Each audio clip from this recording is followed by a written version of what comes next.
Well, hello and welcome here to Guadalajara. We're in western Mexico. It's the final day of competition and we're about to see a meter 45. This one is very full today, actually. We have 77 starters coming forward in the first round, and it's a jump-off format. So any tie for first place after round number one will take us to a single jump-off against the clock. Here's our start list, and it's a real varied field, actually. It's quite nice. We've got some new young horses starting to come up through the grades, some young riders in there as well, and also horses like in that first six. We've got one called VIP that Paola Melibia has been campaigning all over North America, over in Europe as well, at the very highest level, and that one's just coming back, so now coming in here for a little bit of a sweetener on the final day of Guadalajara. As we look through the start list, though, a quick reminder of what we've seen already this weekend. You know, we started on Wednesday, we've had some top sport all the way through, and then yesterday, the Longines FEI Jumping World Cup Guadalajara, it really came to a spectacular climax because only 3 clears progressed forward into that jump-off, and 2 finished with an identical time. So for the first time ever on the North American League, we had a joint winner in the World Cup. It was pretty spectacular, and of course you can catch that on FEI.tv if you did miss it, and they've got a 3-month trial on FEI TV at the moment, so definitely worth a look. And also on the FEI Jumping Facebook page, lots of behind the scenes features, and you can also see those 2 identical timed rounds side by side. See if you can spot the difference, see if you can see if there's any differences in that tracks, or was it just a coincidence they finished with the final time. It was pretty amazing. Today's going to be good though, and those final athletes are out there on course. You'll be able to see some of them just behind that start list. Those early ones already out there in the warm-up, making their preparations and getting ready to come forward as we get underway here in about 4 minutes' time. We are live on FEI Facebook. We're live on the FEI YouTube channel as well, and I'd love for you to get involved with the conversation. So if you've got any questions you want to ask, if you've got any comments you want to make, if you've got any good luck messages you want to provide for the riders, or you just want to let me know where you are watching this afternoon, then you can do that. Just add it in the comments section below, but I'll try and get round to answering all your questions as we progress through the 73 starters here in round number 1. Guilherme Jorge is our course designer here. We'll take a look at the test he's set as the first one comes on course in a few minutes' time.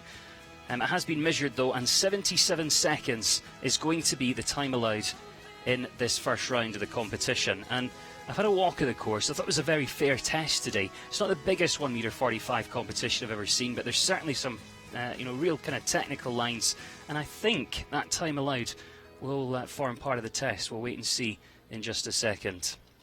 But, you know, it's been a great few days of sport. 2 World Cups now here in Mexico this season, so we're going to be heading to Leon in a couple of weeks. And, of course, the tour heads to Wellington very shortly. We start competition there on Wednesday for the Longines FEI Jumping World Cup. Wellington coming on Sunday. So the tour really starting to kind of draw to a close now. 3 qualifiers left, and they're all trying to earn a ticket to get forward to the World Cup finals in Vegas in April.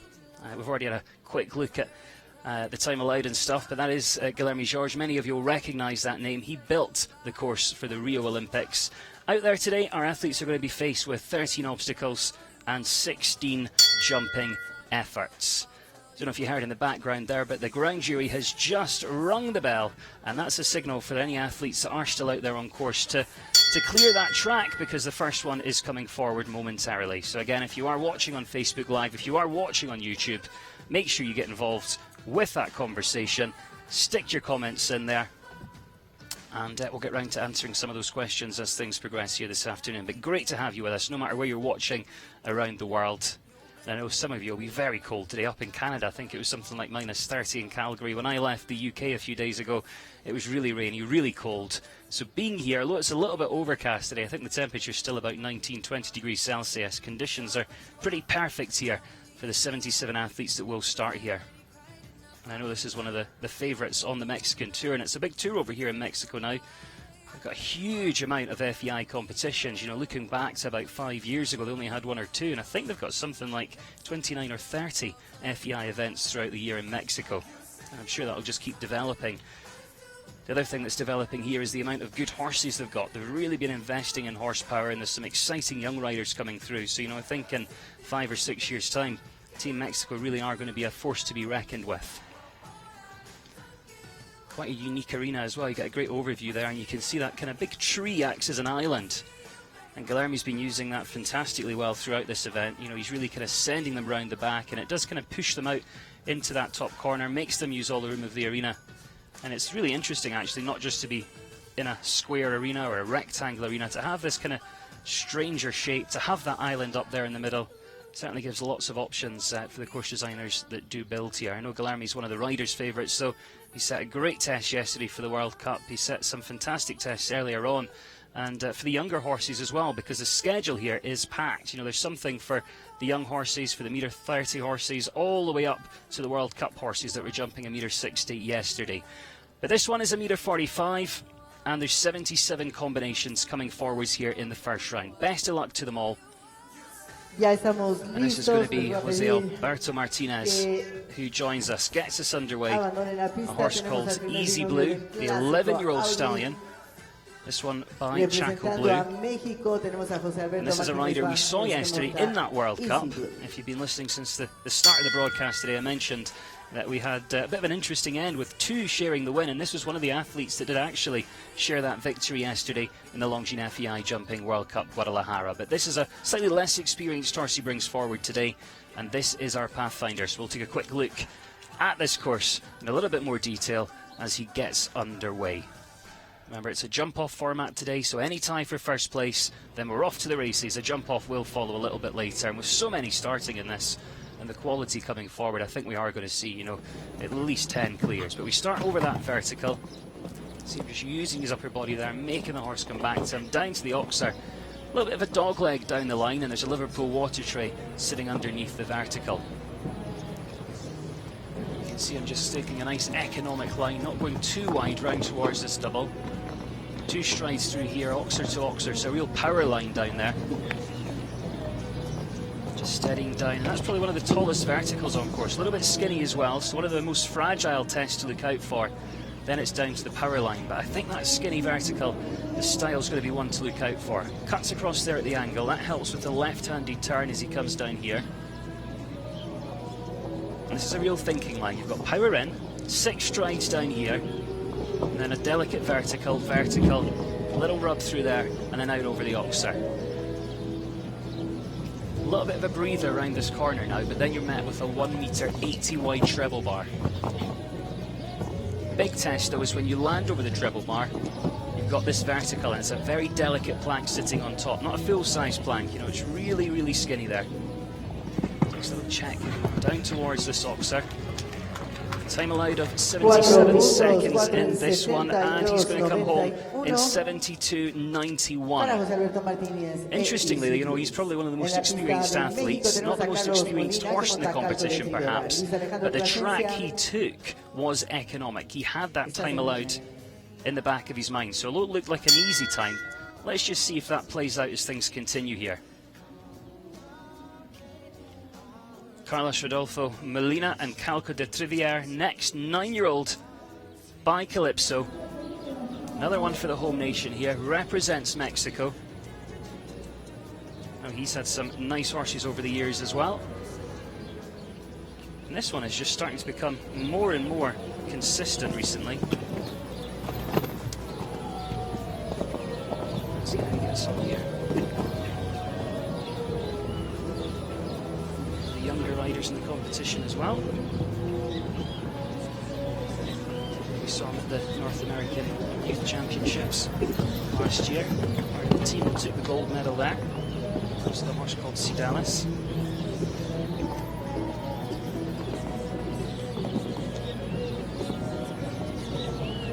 Nicely down with that skinny. Gets the power out towards the oxer.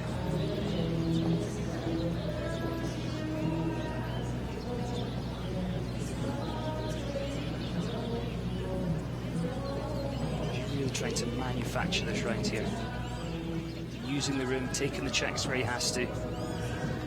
Lots of people now joining us as well. Oh, just catches the centre part of the triple combination there, recovers nicely out.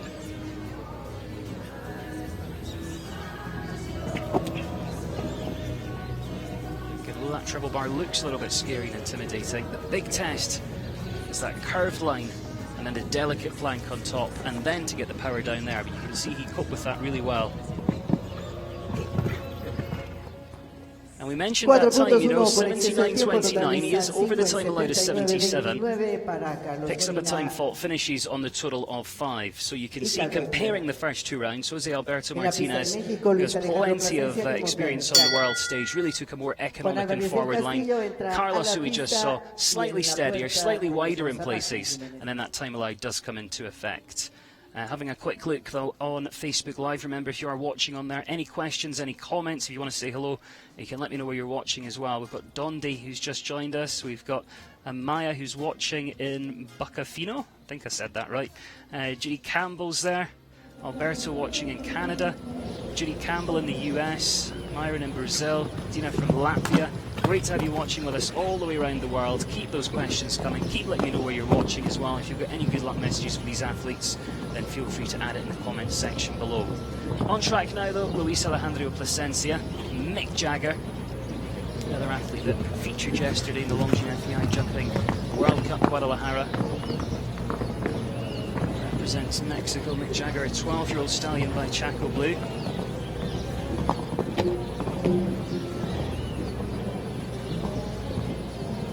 You know, they're really starting to build up a nice string of horses here. He's certainly probably got the best string now that he's ever had. That skinny style is definitely going to be a fence we look out for though.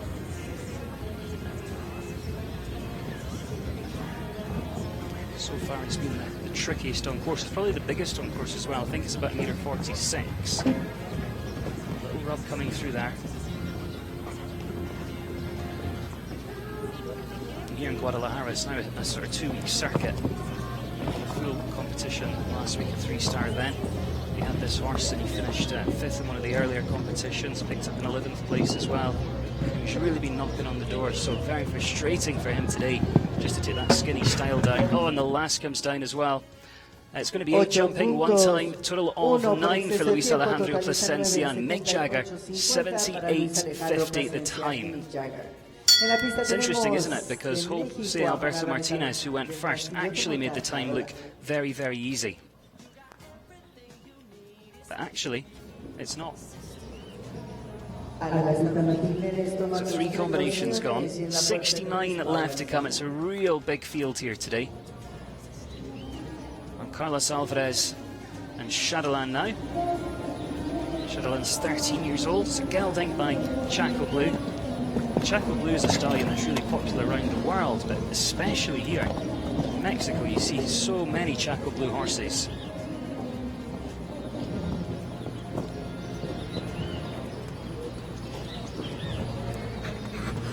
He's a rider again we've seen at the youth championships in the past. He's a little bit older now though, and more recently we saw him at the Central American Games. What's he going to do here? Yeah, jumps that nicely. Keeps the power as well as he comes down to the oxer. You saw him taking a little minor check and finds the stride that he wanted to.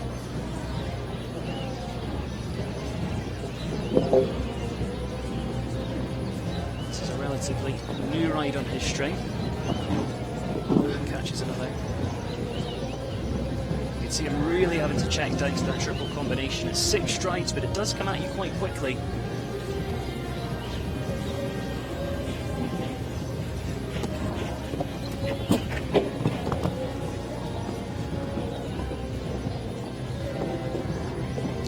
Very lucky there. I'm not sure if you saw just how much that tiny plank sitting on top rocked, and those planks sit on completely flat cups.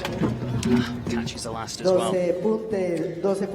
So 12 and 75.36. It's a real interesting final line because it's a little bit of an S shape. You've got the power over the treble bar, and a real delicate question, tiny plank on flat cups, but then you've got to find your way around towards the last and have enough power when you arrive there as well. Still looking for that first clear. I do think we're going to see at least 10, probably more to be fair. Martin Alejandro Jimenez next. 11-year-old mare for Lazara.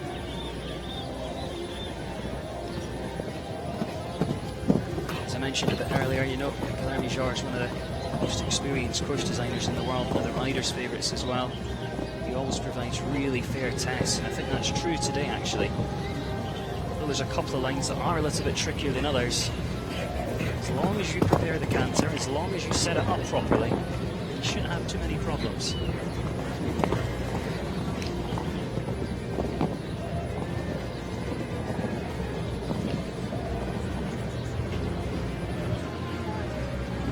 Schreider's got a couple of nice horses at the moment. Casara, Latika. I did this one not so long ago.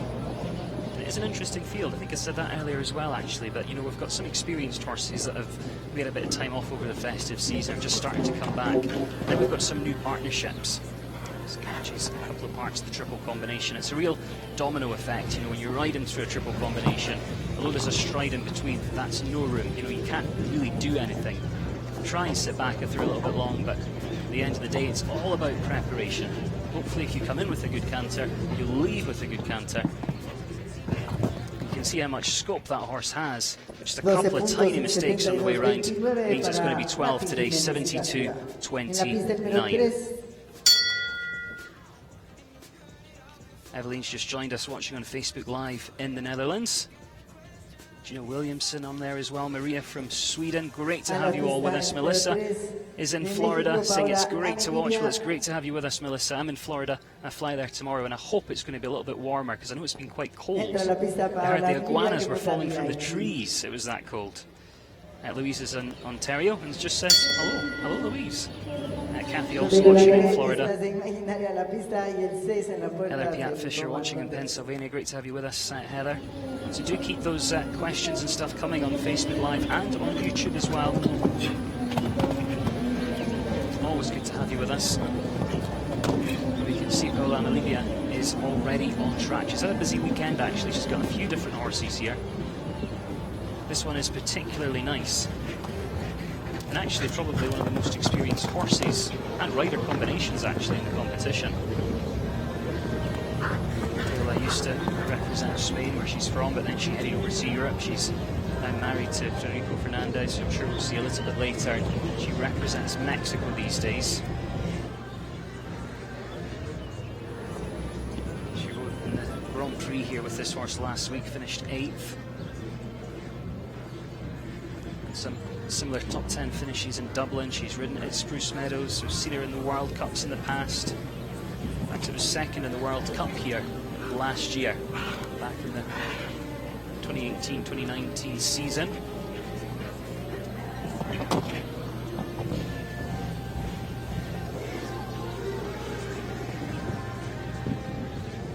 can see that experience there and how adjustable the horse is. You know, maybe landed just a touch longer than she'd hoped, but as soon as she sat back, it came right back to her, and rightly so. There's our first clear. 75.80.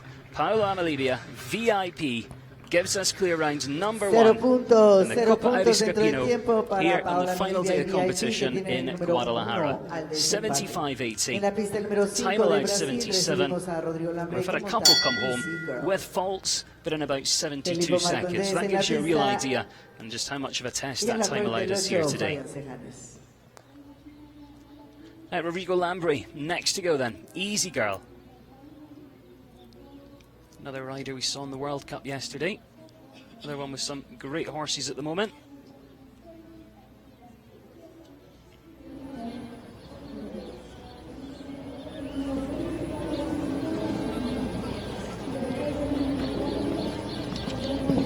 Just start real nice, steady rhythm.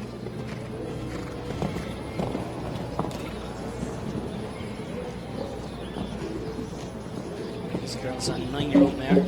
Bike on Thargos out of a tender dam.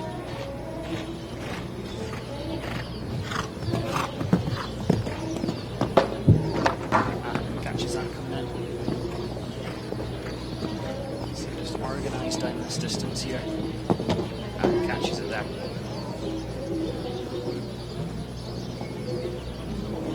See Rodrigo working really hard just to set up these lines, set up these distances.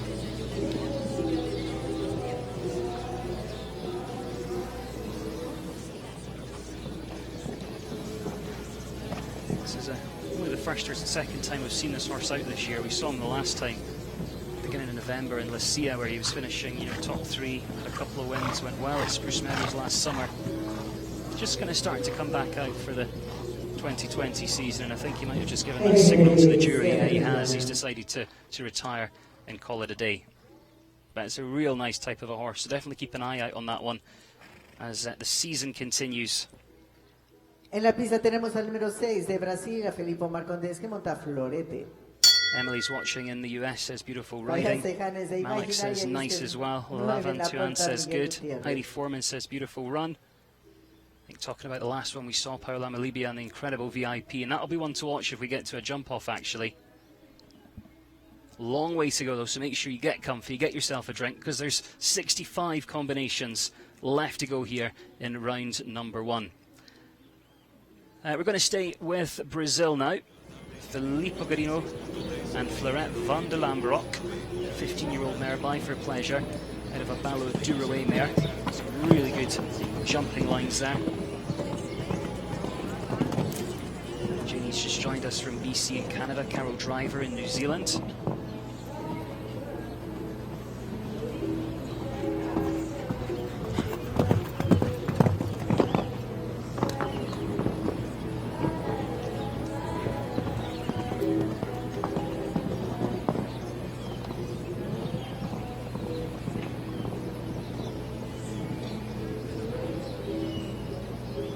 Certainly been enjoying his time here in Guadalajara. He was here last week, has some good placings. This is a horse that he picked up towards the end of last year, took over the ride in about September 2019. We saw him at San Miguel and Lucia last season.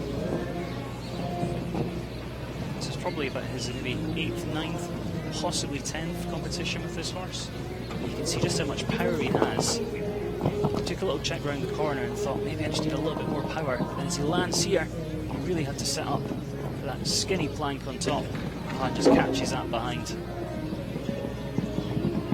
How frustrating is that? Just gets the penultimate rail here today. So finishes on 4 there. Filippo and Florette. Van Het Lambrock for Brazil. 74-1-4.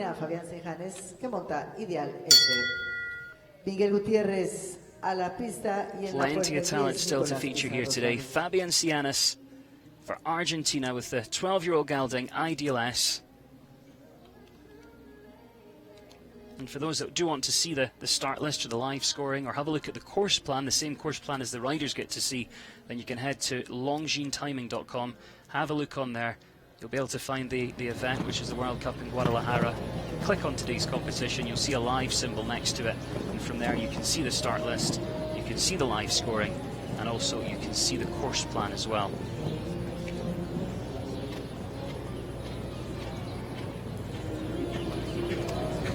Cianis has been involved in the sport for quite a few years now.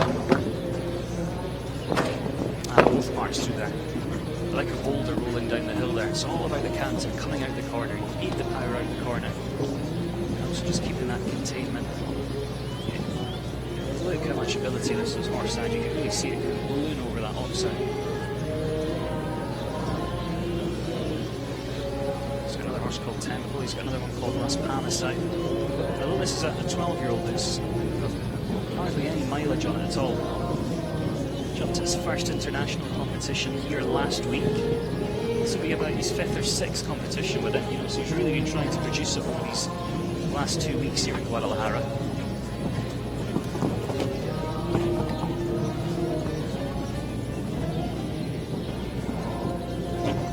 Catches that one.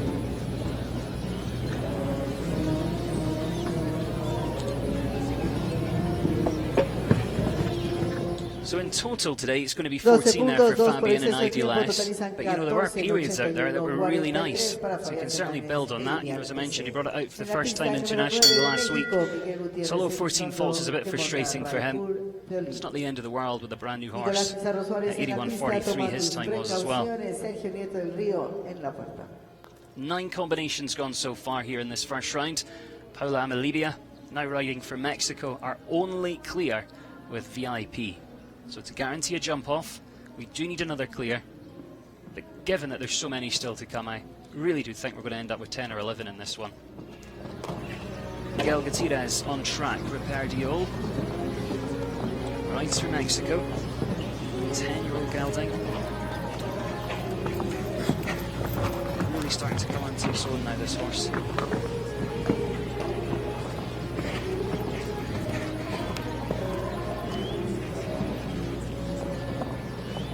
Safely over there.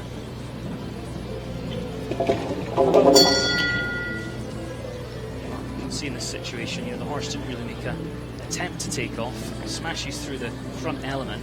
The ground jury ring the bell. That stops the clock as well. And he'll be given 4 faults for a refusal there. And because there's a disturbance and they have to rebuild, 6 seconds are added into the time. And the reason they add 6 seconds is because someone worked out one day that that was roughly how long it would take if you stopped, didn't knock it down, had to ride a circle and then represent. So that's why the 6 seconds are added in when you do have a disturbance and the clock is stopped. But he gets the bell, he gets himself organised. From here on in a competition with this many, he's probably a little bit academic now. It becomes a little bit of a school and ride. You just want to give your horse a nice finish. And actually, I think he's just going to pop the first, have a bit of a courtesy fence and say, yeah, it's just not our day here. I don't want to keep pushing around, so I'm going to jump a fence. Hopefully give my horse a pat, save it for another day, and yeah, just not for them. Nicolas Pizarro now, Disneyland. Nicolas is one of these athletes that we see all over the place. Very important part of the team here in Mexico. He's had a little bit of an injury recently. I was chatting to him yesterday. He was saying, that's why he didn't appear in the World Cup here, but he's almost back. It was his knee injured. He's almost back, so I think we're going to be seeing him maybe in Lyon in the World Cup, because he's certainly got the horses at the moment.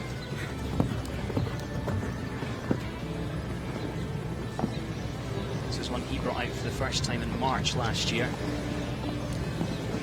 Just a 9-year-old. He took it to Spruce Meadows last summer, and for the first time in the 6 or 7 years I've been at Spruce Meadows, they introduced some young horse competitions to their schedule, and this one was just an 8-year-old when it was there. And I think that time we spent at Spruce Meadows in the different arenas there, big grass fields, brought the horse on so much. He then went on to have some good placings in Santa Fe and Lucia.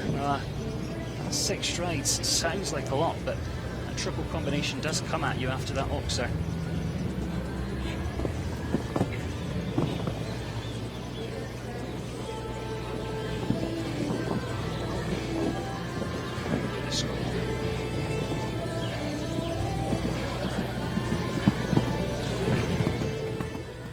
Yeah, just 4 today, 76.46, 4 for Nicolas Pizarro and Disneyland. Nicolas Pizarro Suárez y Disneyland. En la pista el número 11 de México, Sergio Nieto del Río, que monta Google. Our ride's now watching in London, joining us on Facebook Live. Carol Driver talking about the last horse and saying, ouch, hard luck. Judy says, oh, too bad. Abigail says, bless. Anne's now watching from Georgia in the US. Elizabeth Noel watching in Pittsburgh. Mary Lou, Galway, Ireland. Wendy's in Barbados. It's like their winter event. The weather is fantastic. And Judy in Lutz, Florida as well. And if you've got any questions about the sport, about the competition, about the venue, anything you've always wanted to ask, you feel free, stick it in that comments section below. 60 combinations left to go. And as if by magic, the next one already on track there. Sergio Nita Del Rio and Google ran right for Mexico. 14-year-old Mike Bentley, this one.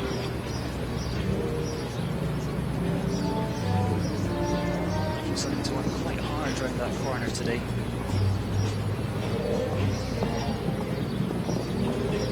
He's going to take a check, and then down here he finds this being a forward distance to begin with, then sets up coming into the triple. Little rattle coming out, all good so far.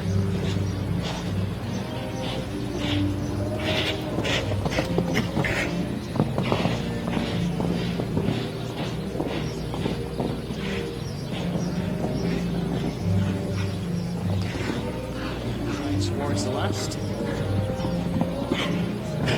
Jumps the last, and it's 77.36, 1 time fall. Just over 3/10 of a second, exceeding the time, picks up a time fault today. por exceso de tiempo. Going to be a little bit frustrating for him, but it does finish on the 1 and heads into second place, just behind that single clear at this stage. So still searching for that next elusive clear to guarantee a jump off for us here. If you just joined us, this is a 1m45 competition, jump off format, so any tie for first place takes us to that single jump off against the clock. Rodrigo Gomez next with Golden Boy, featured here with this one last week. It's about his 4th or 5th competition with this one actually. Dean Van Gaal of the Netherlands was campaigning this for the last couple of years, but a new one for Rodrigo. Jumped a double clear here last week. Another relatively young one, it's a 9-year-old stallion this one, by Cantrano.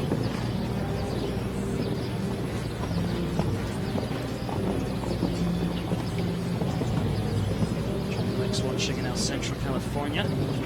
Brittany says hello from sunny Florida. It must have got warmer there, Brittany.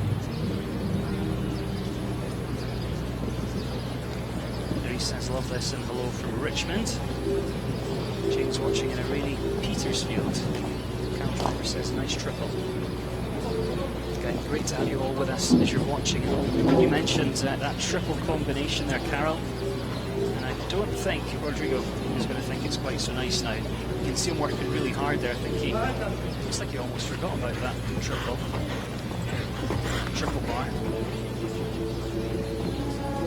He's quite rightly popped in a circle, which you really, when you're coming to something that's 180 wide, you want to have the turn and you want to have the power.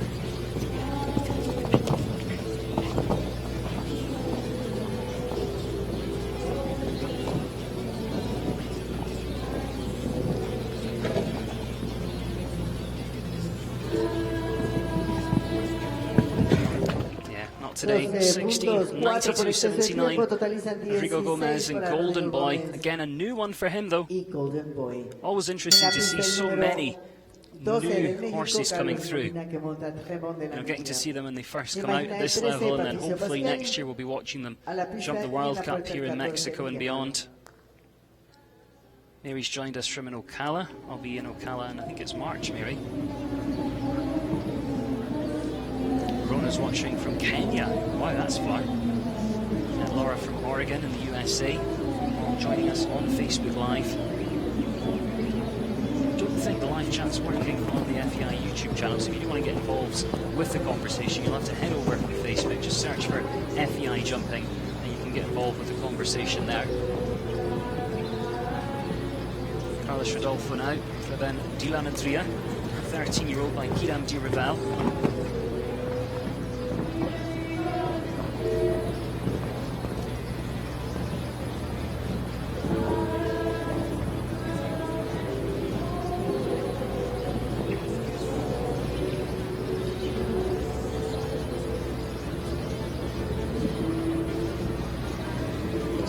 Adjustable as well. You can see he jumps over there, lands in that same nice rhythm. Doesn't have to push and pull too much.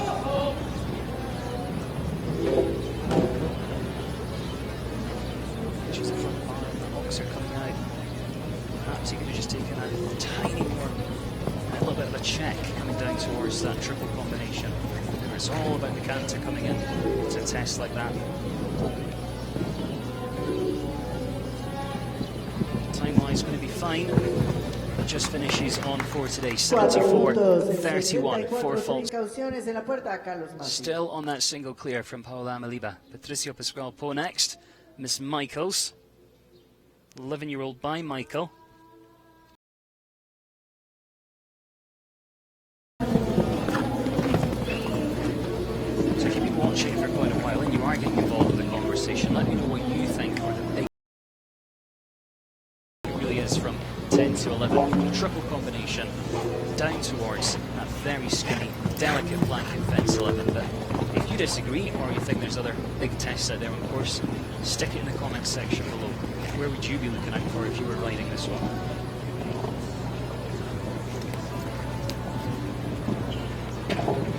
Just sitting before and then catches the back bar of the Oxer.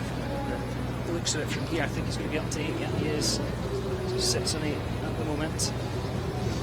Getting a Very young rider in this competition, 16 years old.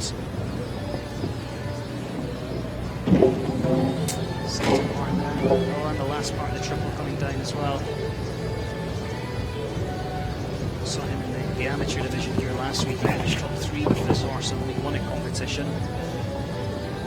His whole family very much involved with the sport. He's got such a bright future ahead of him. And there'll be plenty of discussion when he heads out there today. You know, the bits that he did well, the bits that he could have maybe just taken a little extra check here, used a little bit more room, but he finishes on 20. Patricio Pascalpo and Miss Michaels 76-34. Miguel Marón montando a Northern Diamond. Carlos Masri de Imaginaria y visto Manuel Álvarez. Tara Doherty says these riders look like they need to be fit. They certainly do. You know, these are huge arenas. You have to keep that canter. You have to think about the canter. You have to think about the corners, remembering the course. Exactly what you and perhaps also your trainer said to you when you were walking the course, trying to keep to that plan as well, and just think about that time allowed all the time. For me in this course, I think you'd want to try and be as economic as possible at the start of the course. So then if you did need to take an extra check coming down to the delicate flank at 11, or you know, from the 6 strides down to the triple, then you have got that extra second or two just to take that check to rebalance. Miguel Marón on track with Northern Diamond. Lana Taylor is just commenting on Patricio, who we just saw, saying, "Not too bad, all those faults, bright future, it'll come with experience." And she'll also be able to watch on Facebook. Well, great to have you with us, Alana, watching. You're absolutely right. You know, Patricio comes from a family of riders. He's got great horsepower. I think we've seen him in the youth championships in the past as well. But at the end of the day, it's all about just getting into the ring, getting the mileage, getting the experience, and jumping, you know, different tests. All the course designers have their own little kind of quirks, their own little tests that they like to set. The good thing about Guilherme and the way he's building, well, the way he's always built actually, is he never builds anything that's trappy. There's never any kind of funny strides where you have to, you know, really kind of pull your horse's head off or really push forward. Everything's quite even out there. So as long as you're a good thinking rider, as long as you set up the canter correctly, you shouldn't have too many problems. You can see he's having to take a little check down to that Blanc de Gal. Just on the 4 though as he comes down to the last. A 4 fault effort here. Could go into third. He's a little bit slower though, 77.85. So he will pick up a time fault here. Nicky Cowper says this horse is stunning. Best watching in Chile, Indiana. Our driver says hard luck, great effort. Manuel Álvarez, toma tus precauciones. Alberto Jabo en la puerta, número Kristen's watching in Denmark. Tina in Nelson, BC. Peter Decker says top sport. Elizabeth Pullen says hello from Maine, where can we view the course? If you head to longinetiming.com and then find this event, which is Guadalajara, scroll down to Sunday and you'll actually see it's got a little live icon there, and you can see the course plan, and you can also see the start list and live scoring. Andrea joining in for men now as well. So any more questions about the course, about this competition, about the sport, and also of course about what lines you think you'd be watching out for if you're riding, stick it in that comment section on Facebook Live. Again, sorry if you are watching on YouTube, it looks like the live chat's not working on the FEI YouTube channel today, so if you do want to get involved, head along to Facebook, search for FEI Jumping on there. Carlos Mazzari on track now with Can Fly, another one for the home nation of Mexico, 10-year-old gelding. You'll have noticed a pattern, and this is another one by Chaco Blue. It really is such a popular stallion around the world, and I think in this country actually you see more Chaco Blues than anywhere else. They really like that stallion here, and rightly so. Those Chaco Blue horses are really tidy through the front end, really snap up. Becca Ortega says, I wish I was this talented. I'm sure you are, Becca. It's just all about experience, just getting in that ring. You need the horsepower, but you also need that experience, and just, it's really all about the canter. You know, once you can jump a big jump, it's all about the setup. Finishes on 4 today, 76.69 there for Carlos and Can Fly. You know, as long as your horse has the ability to jump the fences, it's all about producing the canter and helping them arrive there in a stride where they can jump the fences. So flat work is so important. I know there are some maybe younger riders that think flat work's really boring, but it's so important when it comes to jumping. Gail says the triple is the one she'd be looking out for, absolutely. And that triple, if it was on its own, perhaps isn't the biggest test. You know, I think it's only about 1.40 m coming in there. It's a 1:45 competition. But the big test is that Oxer. You've got the Oxer, which you need a little bit of power for. Then you land, you've got 6 strides, and you're met with vertical Oxer, 1 stride coming through each of those distances. So, again, it's all about the setup. Manuel Alvarez on track. Enjoy. 11-year-old Manu Cato. Rides from Mexico.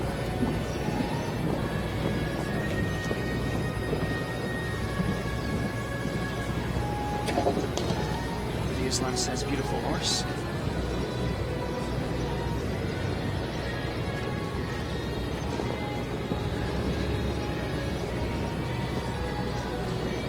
Working quite hard on that top end.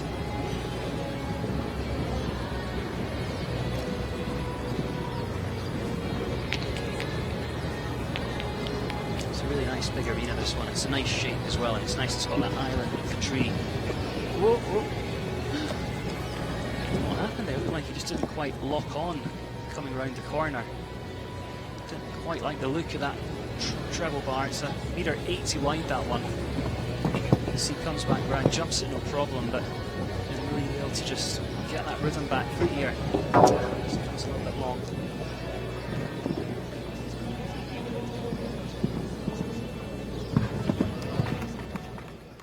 Again, a little bit frustrated there, but he's got to focus on the good parts and the bits he can go away and build with as well.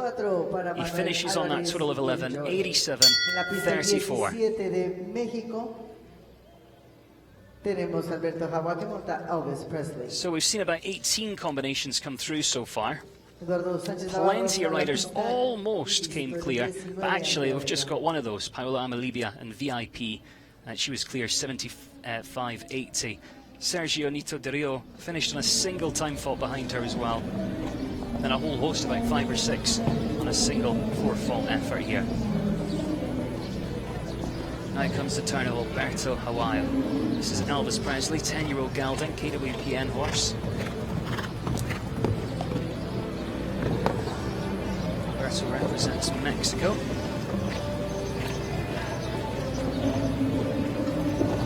He's 18 years of age, turns 19 in June. Nice to see so many talented young riders coming through the ranks here in Mexico.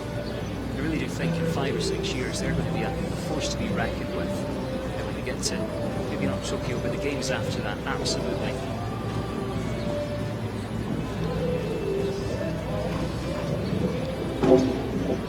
It's a triple combination again. Centre Park comes down, but this horse jumped his socks off last week. We saw him in a couple of competitions, really well actually, finished top 10. Only getting metre 35 last week. He's had this horse for about a year now. Brought it out for the first time here in Guadalajara actually last January. Not bad at all, 75.46. Again, one of the youngest in the field today, and just takes centre part of the combination. One of the most technical questions, the gymnastic question on course. So he's going to slot into 6th place at the moment. Remember, it's a minimum of 12 cash prizes in any FEI competition. Even if there's only 6 riders, they still have to award 12 prizes. And then they would actually give, the 7th to 1st, the 8th to 2nd. There's going to be more in that today because of the number of starters, though. So you could definitely get a slice of the action heading into 6 on 4 faults. Eduardo Sanchez Navarro and Governor now. Another one from Mexico. Just a 9-year-old, this one. It's by Eldorado Van de Zeehoek. Bit of a bird graph in there.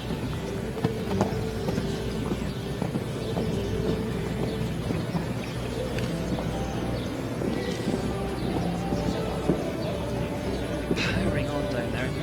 Just drifts a little bit left through the shoulder. Down towards that Liverpool.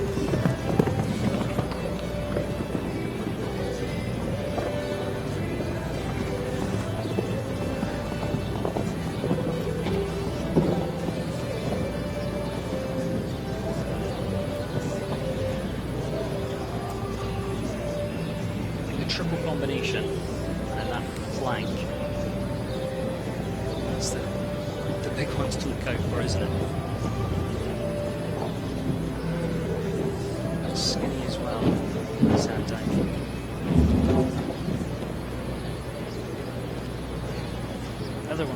nicely here last week, a 7th and a 3rd place finish.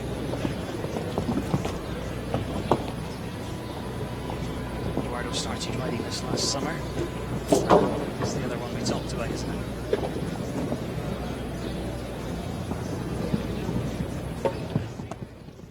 $16 for Eduardo Sanchez Navarro, Governor, 75-21. Para Eduardo Sánchez Navarro y Governor.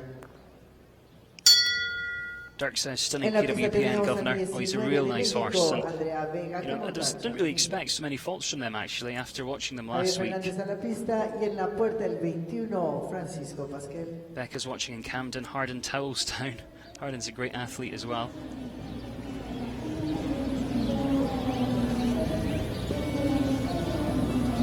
Melissa Torres says, who's the course designer? It's Guilherme Jorge, the man who built the Rio Olympic Games. He builds all over the place.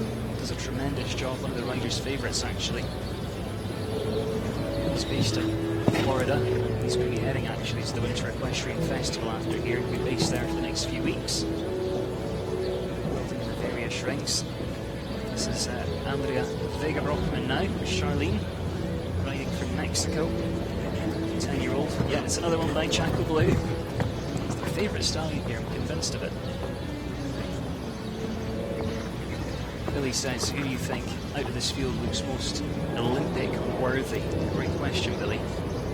Who do you think it is, Billy? Who have you seen so far that you like the look of? I think Mexico's got quite a big field we can choose from, actually. Andrea really having to take a check and get organised coming down to that vertical off the corner. Margaret Coogan says, great to be able to watch from New South Wales, Australia. We can't work our horses at the moment because there was so much smoke from the fires. You're okay, Margaret. Of course, the whole horse world and the whole rest of the world, you know, looking at Australia and wishing you could do more.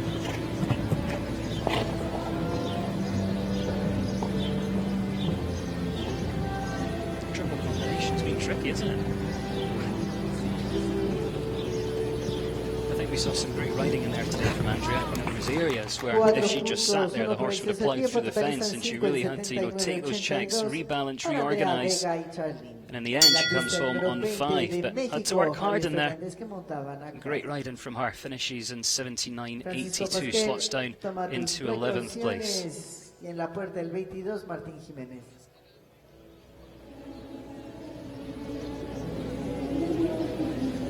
Sarah's watching in Ocala, Florida, says, love to be able to follow FEI and watch these events. Well, it's great that you do watch, Sarah. Great to have you with us. Diego says something about Italian, but I'm afraid, Diego, my Italian is as good as my Spanish, which is non-existent. Javier Fernandez next, 9-year-old stallion by Heartbeat. This is Havana Club. Javier rides from Mexico.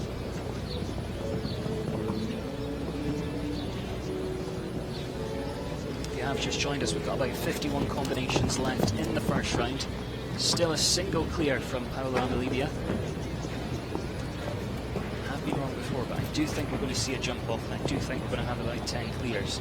We're having a look down the start list of the ones that have still to come. Some real experienced horses, experienced riders.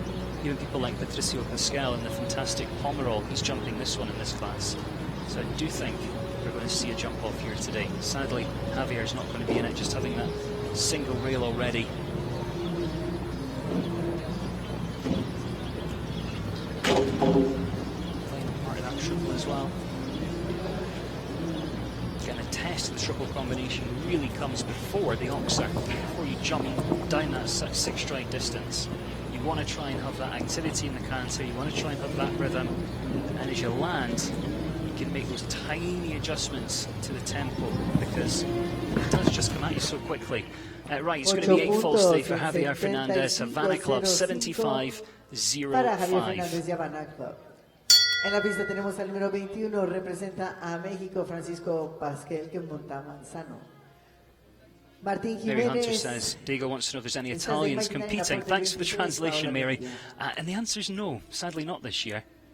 It's interesting though, because up until very recently, the quarantine process to get horses in and out of Mexico was a bit of a nightmare. So if you came here, you really had to go to the States and spend a number of weeks there before you could fly back over to Europe.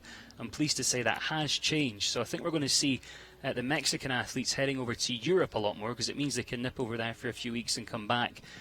But also the reverse of that, I think we're going to see some more Europeans coming here as well, because the venues are just spectacular. This one was a host to the Pan American Games. From memory, I think it was back in 2009. And it's been maintained really well, holding 2 weeks of competition. This one with the World Cup yesterday, but a full 3-star schedule last week, and that's partly down to the man that's riding just now, Francisco Pascal. He's part of the organising committee here, also involved with the World Cup event in Leon in 2 weeks' time, and of course the GCT in Mexico City. This is Manzano.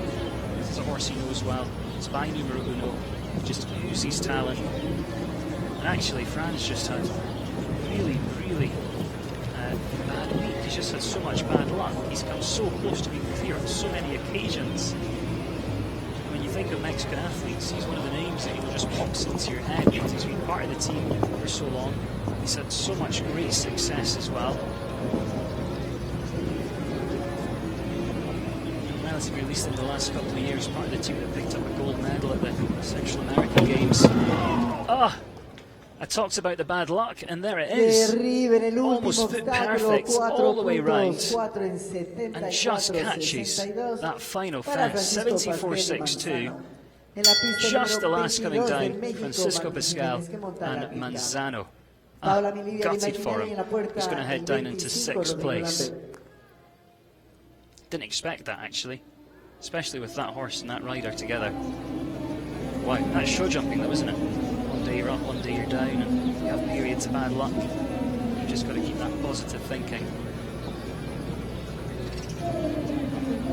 Now we go to Martin Alejandro Jimenez and Latica. Second ride for Martin. It's an 11-year-old mare, Holsteiner. If you look closely, it's got really unique markings. It's got a big splodge of white just behind Stuttgart there. It's tiny. Big white stockings as well.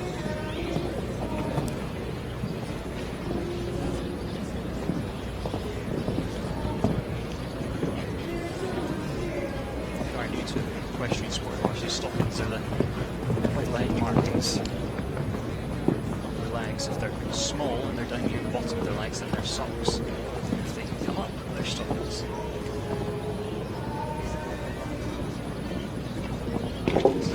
Feisty, hot type of a horse. You see Martin was really just trying to contain that power. Looks like it's all about the communication with this one. See, it lands long, it lands forward. He knows that's a delicate and then power triple combination there. So rightly, he sat up, he took the check, got the horse back in listening.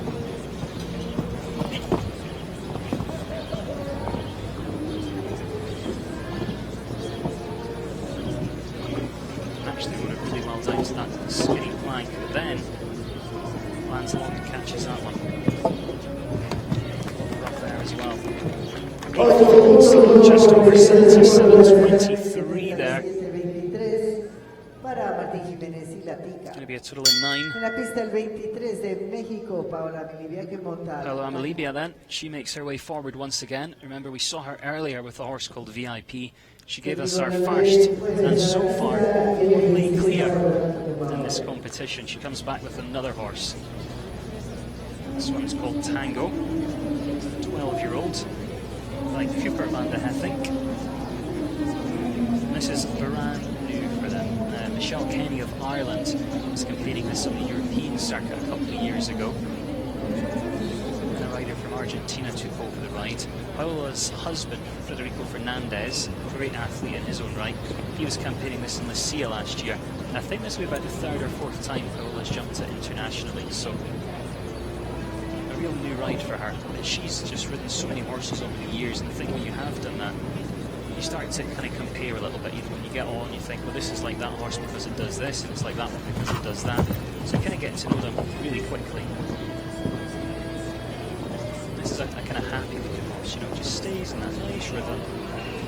You see her just sitting up, using the upper body a little bit there to make the horse come back to her. And she just relaxes her hand, allows it to move forward to have a bit more power down to the oxer. Again, uses the upper body here, takes the check.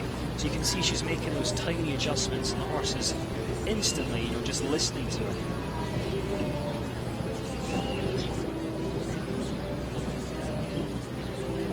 Gail's asking what breed are most of these horses. Majority of these horses are going to be warm bloods. I think, you know, the most popular stallions here are Chaco Blue, quite a few numero uno horses. Sandra Boy, a couple of them in this competition as well. Billy says Paula's always got a killer stable. Absolutely, Billy. You know, they've got bases here in Mexico, they've got a base over in Europe as well. They split their time, her and her husband Federico, between North America and Europe, and she's going to pick up a time fault today. Frustrating for her, but, you know, brand new ride for her. Listens to her perfectly all the way around today, and it's going to be two time faults there. Going to pop her in third place at the moment. Would she like to have gone clear? Yeah, probably. But for a new horse to jump around here, to jump down those technical lines, to know that when she comes in the ring, she's got a horse that's going to listen to her, I think she's going to be happy. Rodrigo Lambry back with the second one. Darko's Promise, 12-year-old gelding.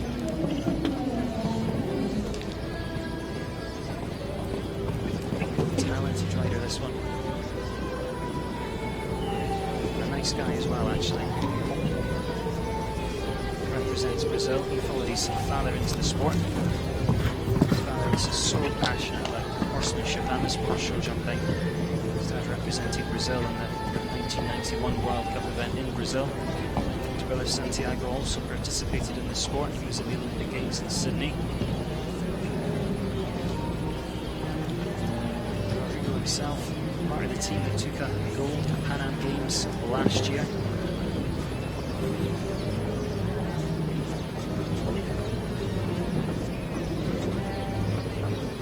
It's Natalie Dean of the US that had this horse up until the end of last year. Rodrigo brought it out for the first time here last week and finished in 9th place. Sadly, he's already had a fence here today though. As I mentioned at the beginning, you know, it's really interesting, these competitions with riders who have been to championships before. They're adding to their string, and they're using these competitions to find out as much as they can about the horse, and you know, plan the future, plan the campaign for the whole season. So it's a great competition if you do follow the sport, especially in North America and in Europe, because many of these horses do travel over. You know, you're looking at horses now that by the summertime could be at the big ones, you know, like Spruce Meadows, the other kind of 4- and 5-star events around North America and over on the European Tour. So do stay with us. 46 combinations left to go. Again, if you are watching on the FEI Facebook page, FEI Jumping, you can add the comments below, questions, let me know where you're watching from as well, or if you just want to say hi, I'm Adam Cromarty. I'll be with you throughout the competition and hopefully throughout that jump off as well. Antonio Maura, we talked about experienced athletes. You don't get much more experienced than this man. He really has done it all. He's produced some great horses over the years. Really heavily involved with the sport.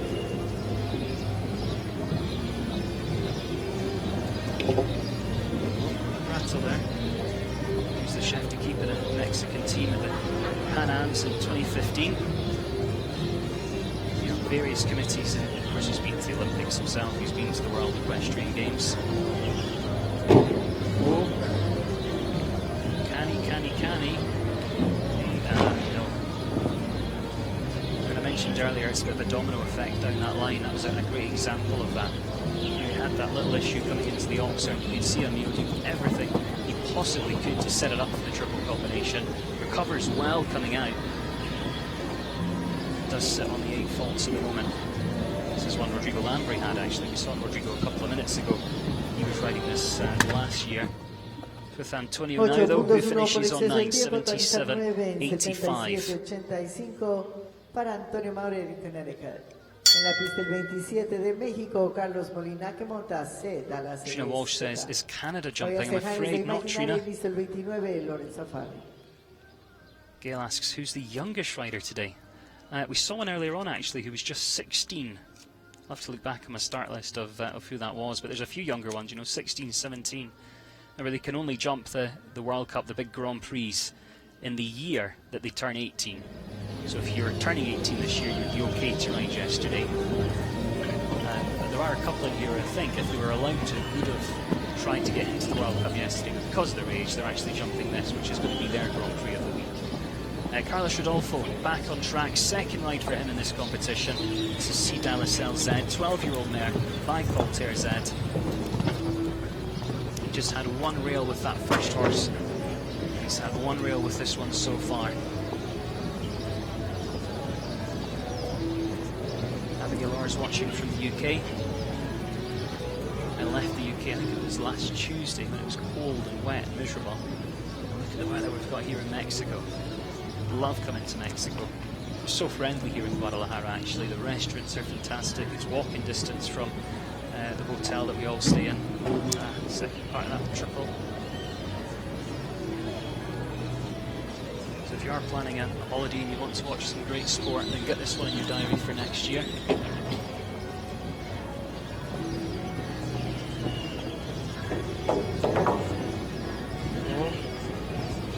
Well to get out there, actually. You can see he landed a bit on the forehand.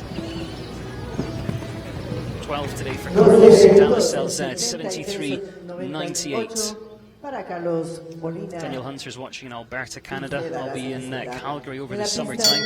Love Calgary, go to Spruce Meadows, back of course for the Masters in September as well. Sergey says Billy Stud in the UK produced some great youngsters in show jumping. Yeah, and they're starting to actually filter over here as well. Vanny Koshla's got Billy Mexico. She jumps that in the North American circuit. So those Billy horses, although they're really spread out over Europe, they are starting to come over to North America as well. 44 combinations left to come forward here. If you are watching, feel free to hit that share button as well, let everyone know that they can also watch, they can also get involved with this conversation. This says, it's hard to tell on the screen how tall the highest jump is on course. Well, this is Fabian Sejanes, first of all. He's riding Temple, a 9-year-old, represents Argentina. I'd say the tallest one on course is probably the Black Style, the one he's just about to jump. I think it's about 1.46 m.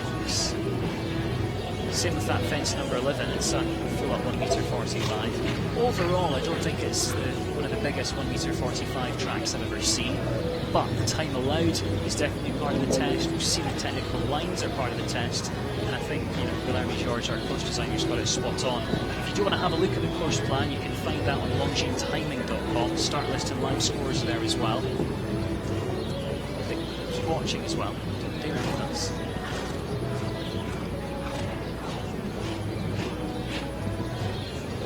Sirius Lifter says, any Irish riders? There's not any Irish riders here. There's a couple of horses that have been ridden by Irish riders, if that's any use to you. I was mentioning earlier, though, I don't know if you were listening at that point, Sirius, that it's been a little bit difficult to get horses in and out with quarantine into Mexico, and that has recently changed. I think we will see a lot more of the Irish and the European riders coming over to Mexico because they've got a great circuit here. 5 there for Fabian, 80.46. There's 2 weeks of international competition here.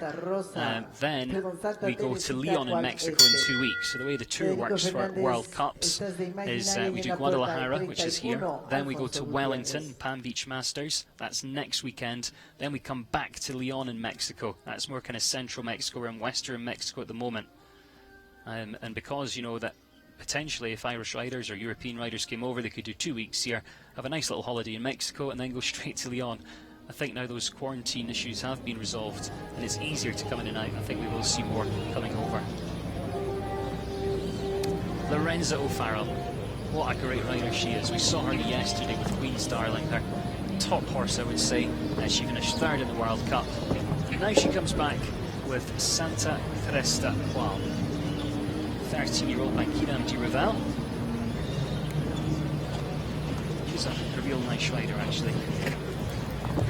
Very nice person. Always going to stop some chats from there walking the courses.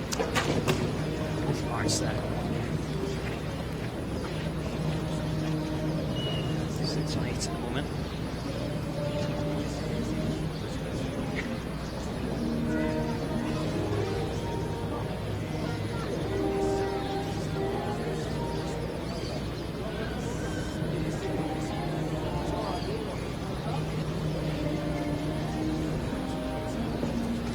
Sets up well there.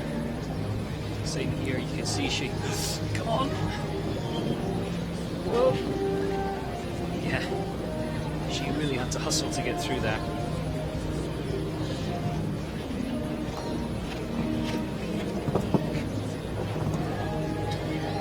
Russell says the Irish team rocks. The Irish team does rock, and I think will be in Wellington as the tour heads there next week, and they'll definitely be there for the Nations Cup event they have in Wellington in a few weeks' time as well. Well, a lot to like about Lorenzo's riding. You can see how talented she is as well. You know, she came into that triple combination, I almost had my eyes shut, but she really managed to, you know, ride through there, get things sorted and get out safely. So finishes on a total of 10, 83.22 today for Lorenzo Farrell of Mexico.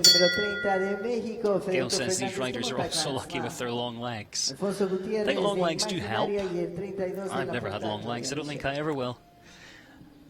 Staying on that single clear, Paola Amalibia of Mexico, 75.80 was her time. Remember, time allowed is 77 seconds here in the first round. Little over 40 combinations still to come forward. Will we get a jump off? I said I think we'd get about 10 clears. I really do think we will. Federico Fernandez. Now, interestingly, we know Paola Amalibia is our only clear. This is her husband. This is Federico Fernandez and Grand Slam, 12-year-old gelding. Federico again, another one who's been part of the team for many years here in Mexico.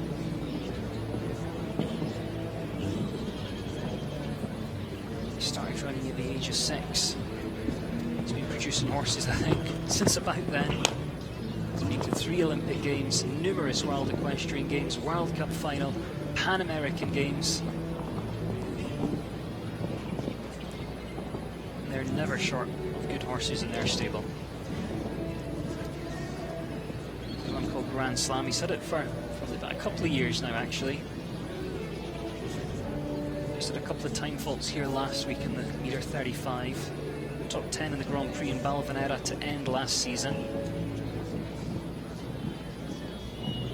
Becca's asking, do thoroughbreds compete at this level? You don't see many thoroughbreds competing at this level, but you know, it's not impossible. It's open to any breed that can jump. And if you think of the sport of eventing, there's lots of good thoroughbreds out jumping, you know, similar heights when you get towards the top end of eventing. I think we do come, you know, very focused on certain stallions and certain lines and stuff, but really, if you can find a horse that jumps, then get out here and start jumping. Two time faults here for Federico Fernandez in Grand Slam, 82.88. Very early on in the season for them, of course. Just had a time fault last week, couple of time faults this week, but again, answering all the questions out there, getting the job done. And at the start of the season, what more do you want, really?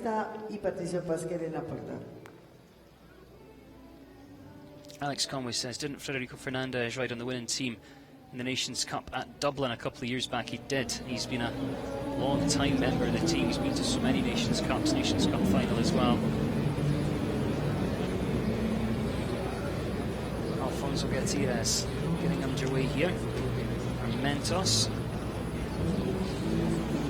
I can't believe we've still only got one clear. I thought we'd have a few more by now, to be fair.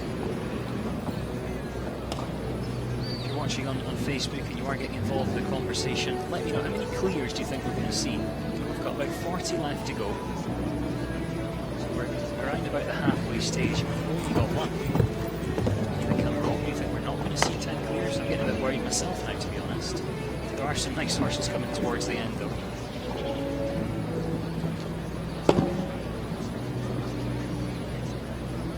That's been one of the strong tests.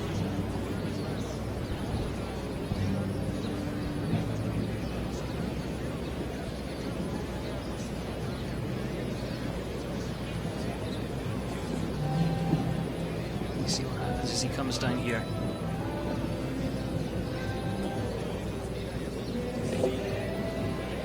Super jump.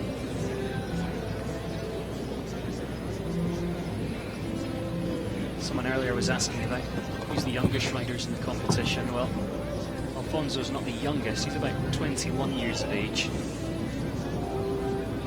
He's got a really tall upper body actually, so you need to have a bit of core strength when you're that tall in the upper body. And then you can use that core. He certainly used it to the best of his ability here today, but finishes on 6 4 in total, puntos, 82, 2 49, 6 there for Alfonso Gutierrez, our En la pista número Mentos. 32 de México, Great to have you with us. If you have just joined us, I'm Adam Cromarty. Michelle que And it's fantastic to have so many people getting involved as well on the Facebook Live chat, on the FEI jumping page. If you have just joined us, do let us know where you're watching from. I think the furthest away so far has been Australia and New Zealand, with people from Europe though, people from Kenya. And again, if you want to know anything about the sport, if you want to know anything about this competition in particular, then feel free to add any questions below. If you want to follow me on Instagram as well, you can follow me at Adam Cromarty. And I do try when I'm at these events to stick lots of behind the scenes pictures on there as well. So if you want to follow me on there, you can certainly do that. But let's get the next one on track. This is Claudio Michael Rodriguez. It's a horse called Nelson. Nelson's 14 years of age. He's gelding by Necton. Combination rides for Mexico.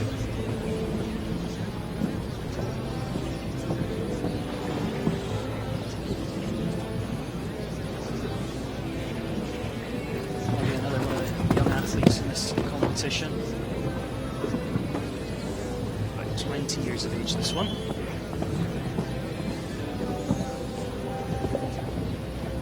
Really starting to come into a road to get that experience, and maybe just a touch long coming over that distance there and catches it behind. We're starting to see her in a lot of the kind of Grand Prix and stuff, especially at the kind of 2-star level. She was at Del Mar, for example, towards the end of last year. Jumped a perfect double clear, finished 5th in the Grand Prix there. As we were talking about earlier, it's just about getting that experience, getting that mileage in the ring.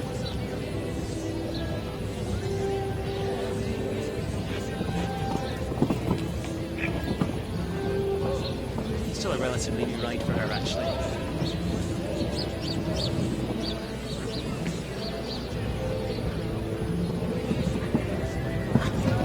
Pushes on through, 73.91. What a great round, actually. For a young rider to come in, relatively new horse as well, pushing it up the grades. You can see just how happy she is there as well. Big pats there. I don't know if you heard in the background that kind of huge applause, and I have to say, here in Mexico, they really get behind every single athlete.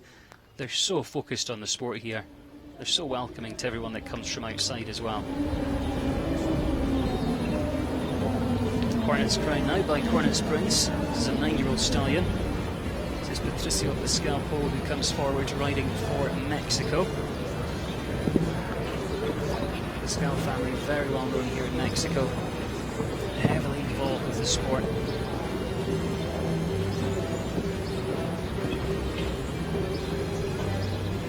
Really like to see him go through to this jump off. In fact, at this point, I'd like to see anyone go through, because at the moment we've only got one clear.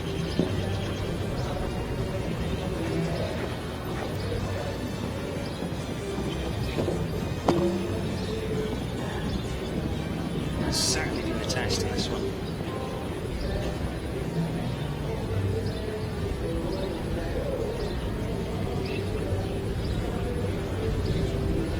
Again, we were talking about those young riders, and I said there was a 16-year-old in the competition today, and it's this one. This is the 16-year-old. He's 17 in October. Whoa.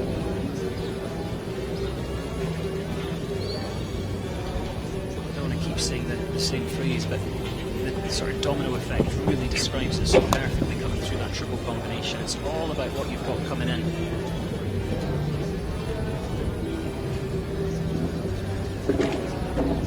See, he just pushed over that distance, or had to paddle a little bit and then lands a bit long and just kind of loses the communication round to the last.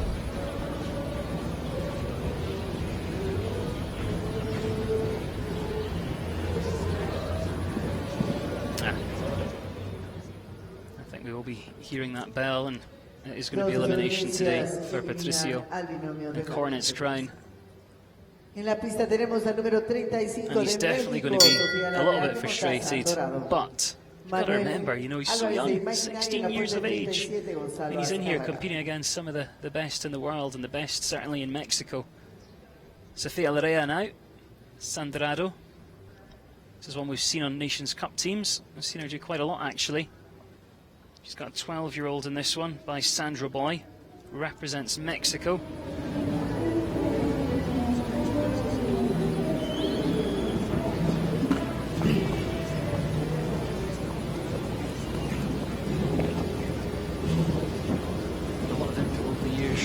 Carlos Pizarro. He's been on the teams as well, not just at Nations Cup level, but also at Central American Games.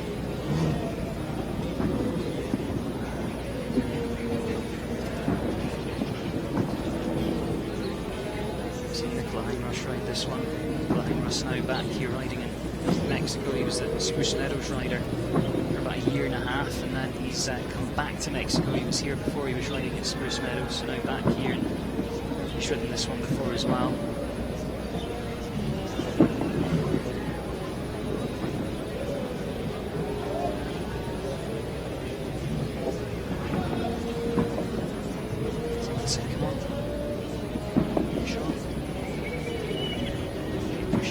Just got to keep aware of that time. And it says Sophia, beautiful jump. She's doing a good job. Look at that time. Come on. Time allowed. Is she going to make it before the clock goes over 77 seconds? Yes, she is. 76.63. Timed to perfection there from Sofia Lorea. Sandrado guarantees us a jump off here today. She can go out now and say to all the people who are whistling, I knew exactly what I was doing. I only had to be inside by 100th of a second. What are you talking about? No, that was a spectacular round. Congratulations there to Sofia. It's a bit of girl power in this one here today. Paula Bolivia was our first clear. Sofia Lorea is our second clear. Joyce says, awesome ride, Sofia. Becky says, where do you have to be to get a time fault? So you have to get home within 77 seconds. So the course designer measures from the start gate through to the finish gate. Then there's the speed of the competition, which in this one will be 375 meters a minute in this one. So you have to have a nice forward canter to be going at 375 all the way around. And then from there he makes the calculation and works out 77 seconds. Manuel Alvarez on track now with Chaser QA, 11-year-old stallion this one. Another one from Mexico. Now sometimes in competitions you wait and wait and wait for another clear, and then you get a whole load at once.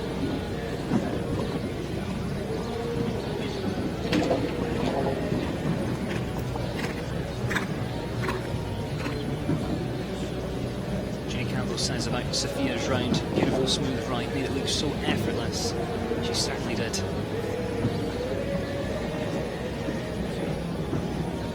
Well, I'm just having to work a little bit harder here today.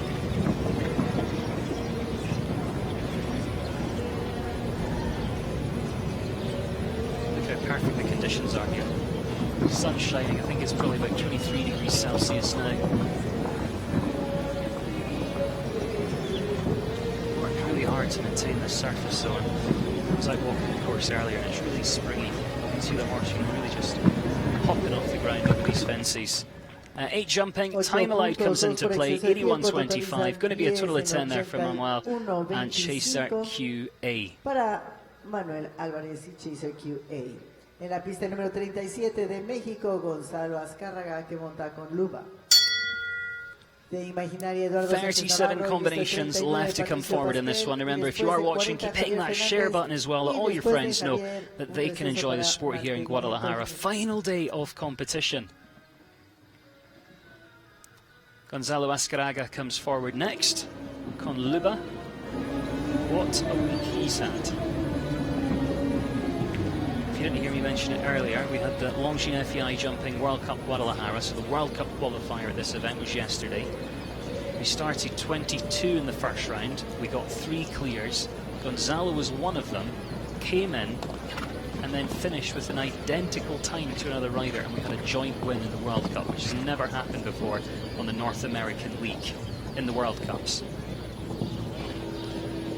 That was with a horse called Fabio. That's a spectacular horse.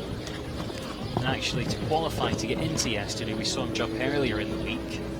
We hardly had any clears in that one. It was a real tough test, rightly so. Clear rounds had to be earned. It was a triple bar. I think it was about 5 strides, a short 5 stride distance, down to a skinny vertical. He almost got bucked off round the corner coming to the triple bar, lost his stirrup, had to jump down there with one stirrup, and then went on to win the competition. So from start to finish, he's provided us with some great stories here this week.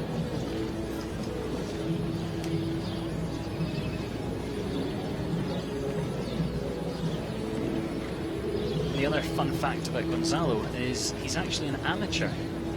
He works full-time. They've got a radio business, the family, so he's the sales director for the radio business that they have.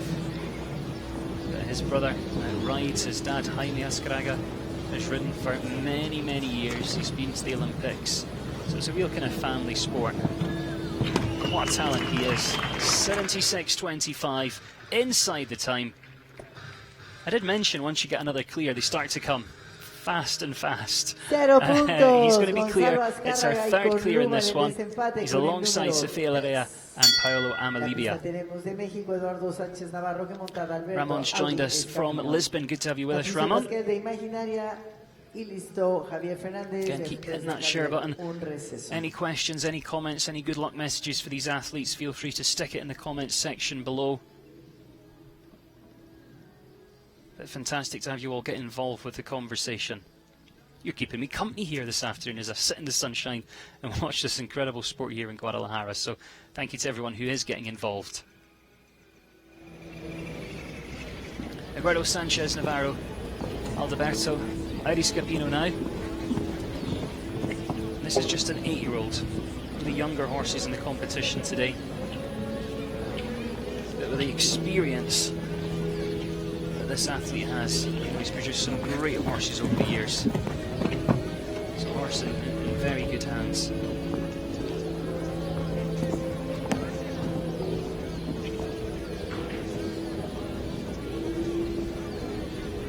Saw him earlier with that Governor. Comes back with this one. He jumped in the amateur competitions here last week. Some nice top 10 finishes. I don't know if you remember, but I mentioned earlier about Spruce Meadows adding those young horse competitions to their summer series. He took that there as a 7-year-old. Boy, it performed well over the summer. Some top 3 finishes there in the young horse competitions.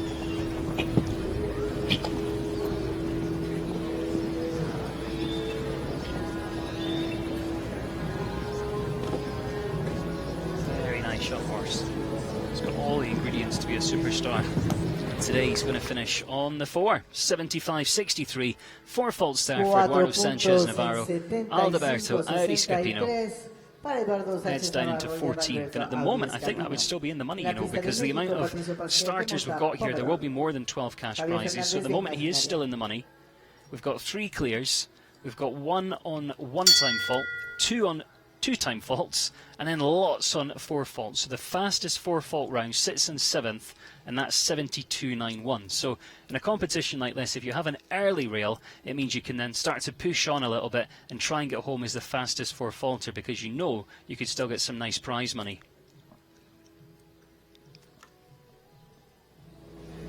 I know we've been talking about the variety of the field in the competition today, and I did mention that we had some superstars in it, and this partnership definitely fall into that category.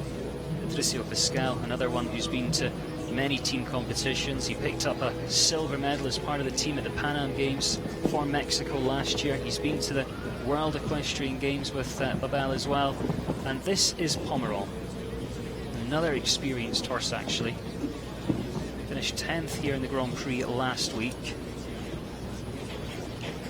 Placed at Spruce Meadows all summer long.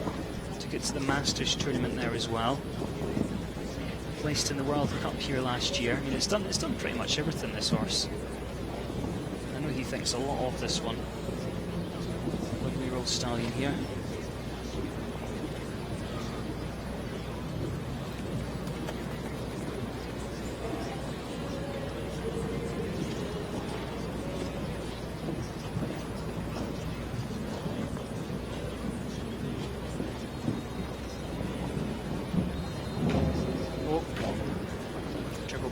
Does it again.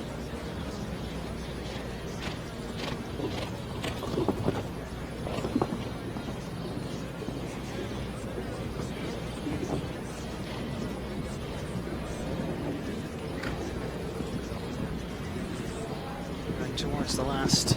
Not going to be far away from being one of the faster 4 falters though. 74.82 for Patricio Pomerol. Let's have a look at our leaderboard. It's going to put him down into 13th place. So again, still in the money at this stage. Después de Javier, un receso. Billy saying the FEI web streams keep me in touch with the sport. Does the FEI have cross-country events or 3-day eventing? Yeah, it has eventing. Obviously, that kind of comes towards the spring and summer months, but I know there's lots of live streaming available for that. And there's actually a separate Facebook page for FEI eventing, so you can like that. And also FEI TV. They've got a 3-month trial at the moment. You can head along there. And all the major kind of championships and FEI competitions from around the world, including World Cups and Nations Cups, are all available on there too, so worth a look at that. Nadia says these distances, yeah, the distances in there I have to say are all quite even distances. You know, when you think about that Oxford to the triple, it's a nice even 6-stride distance, but you make your plan when you walk the course. You think, is this a bit long or a bit short for my horse? Then you end up coming in the ring, the horse balloons over the fence or something, oh! And then when you land, you've got a different distance, you know, because of the way you've come into the fence. So it's about being reactive and about having great feel, so you know if you've landed a bit long or a bit short, that you can make those adjustments and still arrive on the nice even 6 strides down to the triple. But, you know, as I was saying earlier, Guy Delerme-Georges, our course designer, always builds really fairly. He always wants the horses to finish nicely. There's nothing really trappy in there. It's all about the canter and all about getting the right setup for these lines.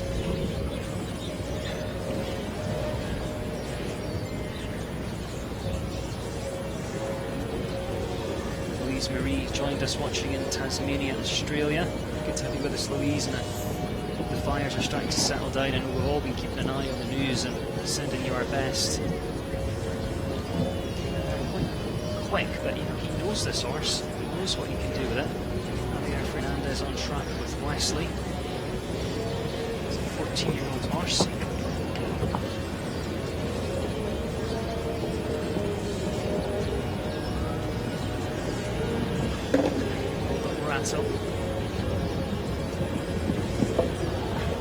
Yeah, gave the horse a nice finish today. Not the score he was hoping for. 18 in total, 100.19. Totaliza 18 para Javier Fernández y Wesley. I know I said this earlier, but I think, you know, when you have rounds like that, it's so important to also focus on the positive elements. You know, the bits where the horse was listening, the bits where you had, you know, exactly the canter that you hoped for. And then you can start to think, well, actually, if I'd done this slightly different, then maybe I would have met that distance a little bit easier as well. So, got to be positive as well as being constructive. We're going to take a very short break in here now, because obviously with so many in this competition, about 77 in total starting, to make sure it's fair for absolutely everyone, you want the ground to be as close as possible for every single athlete. So the tractors are going to be coming in now. They're going to be doing a little bit of work in the arena, and you can see on screen the results as things stand. So at the moment we'd have 3 going through into that jump off against the clock a little bit later. Just behind them we've got the riders on time faults, 1 on a single time fault, 2 on 2 time faults. Then we fill up the rest of the leaderboard with those 4 fault rounds from the first round. But actually, you know, on their day, any of those with 4 faults and even a couple with the 8 faults could have actually jumped, you know, round clear. Sometimes in show jumping you do need a little bit of luck. But we do have about 33 combinations left to see in the first round, so please do stay with us. If you want to grab a drink, now is a good time, but don't dare turn off that stream. Stay with us as we complete the first round, and I'm sure we're going to see a very exciting jump off. Pamela Parsons saying they have an FEI dressage page as well. Yeah, someone was asking about the eventing page. They've got one for all the major disciplines, you know, for dressage, jumping, eventing. I think there's one there for vaulting, but yeah, I mean, definitely worth having a look at. And there's lots of behind-the-scenes content as well. I know later on in the week, if you keep an eye on the FEI jumping Facebook page, we're going to see an athlete in focus piece with Gonzalo Azcárraga, who won the World Cup here yesterday, one of the joint winners actually, who's won another competition here this week, and who's one of our clears and is an amateur. So look out for that. That little feature on him is going to be on the FEI jumping page a little bit later on this week, maybe Tuesday or Wednesday, something like that. We've also been doing a bridle challenge on the North American League this year. If you haven't seen that, we've been asking some of the best riders on the North American League to assemble a bridle completely. They get handed a little bag, it's got all the bits of a bridle and a bit in there, and they've got to assemble a bridle as quick as they can while we ask them ridiculous questions like, would they rather be stuck in a lift with a porcupine or a skunk, and what their favourite colour of socks are to wear. So they're all available on the FEI YouTube channel and on FEI Facebook as well.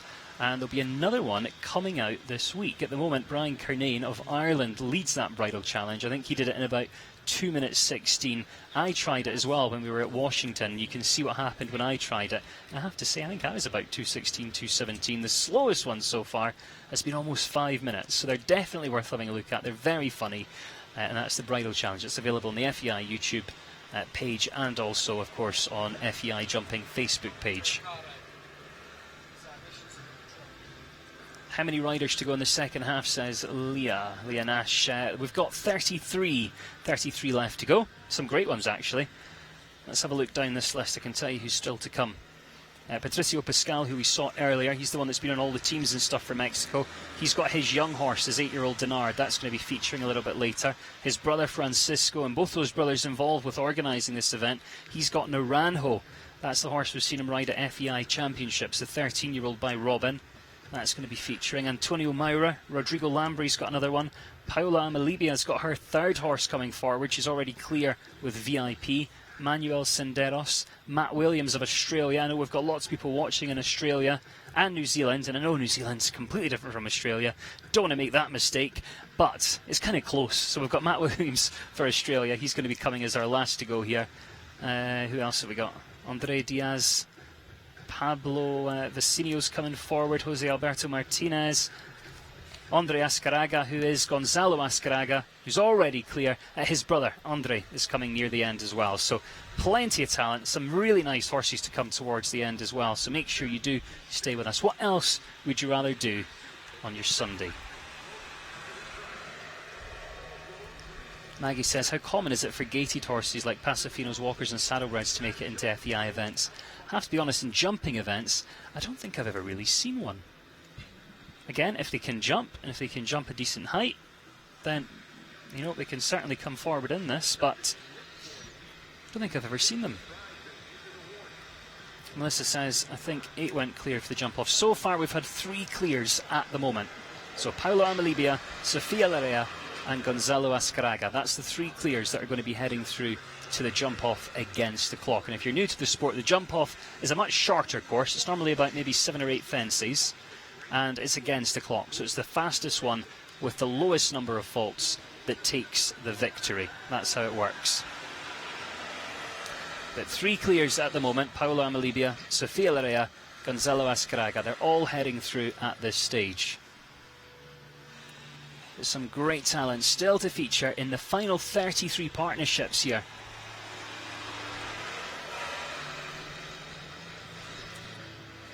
As well as everyone else getting involved in the conversation. My co-commentator from the World Cup yesterday, Katie Stazak, says, hi Adam, what a clash yesterday.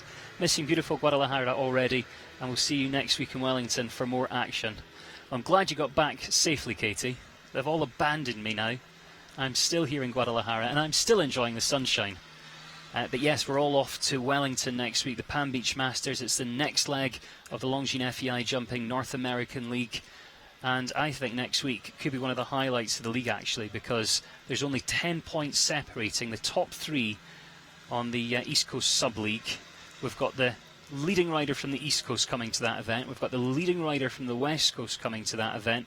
And I think most of the top 12 or 13 in the league are going to be there, so we could see some big changes in the standings. And of course, all those athletes are desperate to earn their place to go to the World Cup finals in Las Vegas in April. And if you haven't got your tickets yet and you fancy going, I think there are some tickets still available. Definitely have a look online. It's worth going to see. You see the final for the World Cup of jumping, but also dressage as well.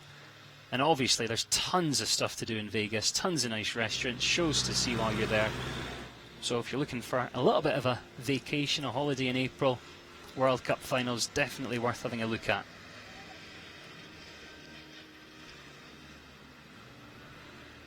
Cynthia's joined us watching in California. Melissa says, my bad, only 3 clear. And no, Melissa, you've got to pay attention. What have you been doing? Andrea Lynch is watching in Ireland. Sinead says it's 6 AM in Australia. Thank you for the live stream. Well, thank you for joining us and thank you for being awake. What are you doing up so early, Sinead? 6 AM and you're up already.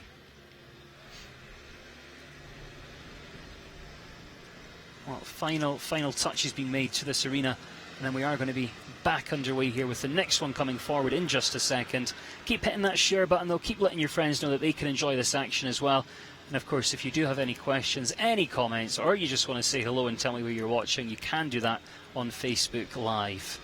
If you're watching on FEI YouTube channel, I know plenty of you watching over there. I'm afraid for some reason the live chat's not working on the FEI YouTube channel today. We have tried to get it going, but for some reason it's not. So if you want to get involved in the conversation, then you can head over to Facebook, search for FEI Jumping. You'll find us on there, and of course you can say hello, ask any questions you like. But you can see hospitality there. It's been full all week long. And as I mentioned a bit earlier, you know, they're so supportive here of all the riders. It doesn't matter where they come from, what nation they're representing here. Everyone is so helpful to each other, and it's just a great place to come. You know, now that the quarantine issues have been resolved and it's easier to get from Europe to Mexico and back, and easier for the Americans as well to come down and go back, I do think, you know, next year we're going to see lots more nations making their way to Guadalajara. But some great riders, some great horses to feature in this final 33. 3 clears at the moment. Paulo Amalibia, Sofia Larea and Gonzalo Azcárraga. All representing the home nation, but all very talented riders. And all quick horses as well. You know, Paulo Amalibia even, she's got VIP clear at the moment. And that is such an experienced horse. Gonzalo Azcárraga's on a quick one that, you know, really flies. Sofia Larea, so competitive. It's going to be wide open when we get to that jump off against the clock. But the tractors have gone out. The ring crew are heading out. And that means we're going to see the first horse in just a moment for the second half of this competition. I hope you're enjoying it. Great to have you with us. Great to have you involved with that conversation on there as well. And it's always interesting to see just how far and wide the audience is. You know, we're here in Mexico. Oh, we enjoy the sunshine. Not making you jealous, I hope, if you're somewhere really cold today. But we're sitting outside watching this. It's so nice. But we've got people over in Australia, people in Kenya have been watching. Where else have we had? We've had lots of people over in Europe, in Ireland, in the UK. One in Malaysia earlier. 2 in China. Someone in Hong Kong was messaging as well. So it's a real worldwide audience coming to join us here in Guadalajara. And it's a worldwide sport. You know, everyone travels so much. But thank you so much for joining us. And please do stay with us right the way through to the very end.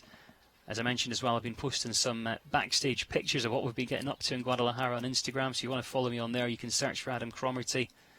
And also, if you get a chance, you can listen to my podcast as well, which is Under the Saddle. With some great people on there, including Eric Lamaze.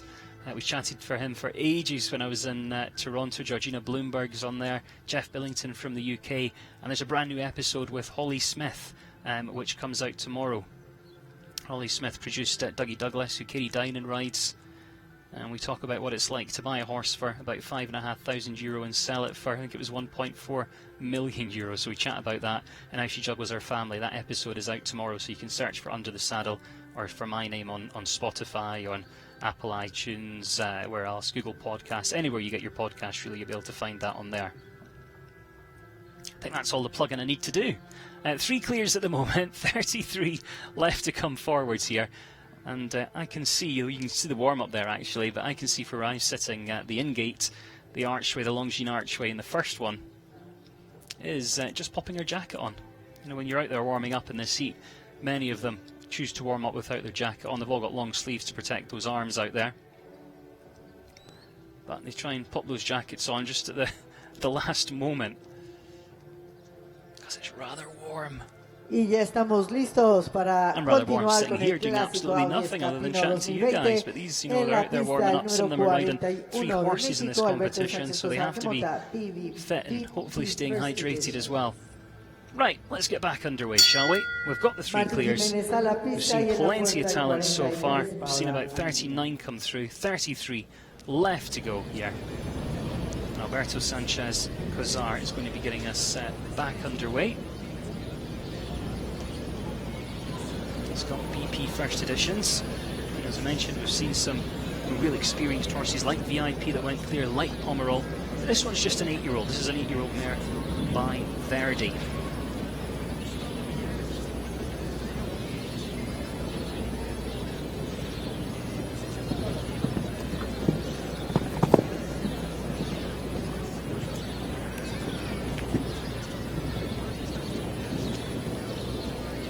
This is a nice forward-thinking type of a horse.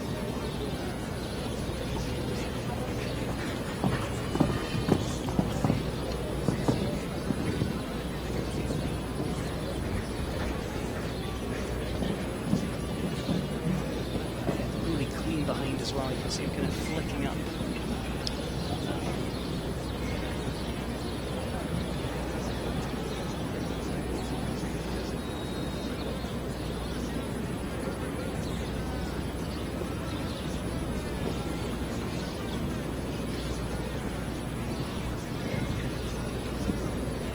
Sits on the floor at this stage. Again, a fast four-fault round could get you within that top 10. Fastest four-fault we've seen, 72.91. That triple combination has been one of the big tests here today.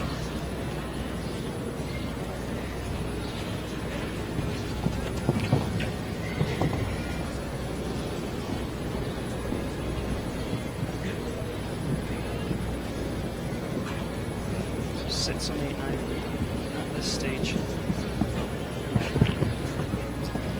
A couple of time faults to add in there as well, so just not their day.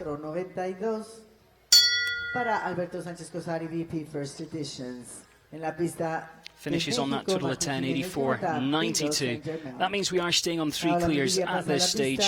This is Martin Alejandro coming next. 9-year-old this one, 9-year-old stallion called Bingo. Bingo Ste Hermel represents Mexico.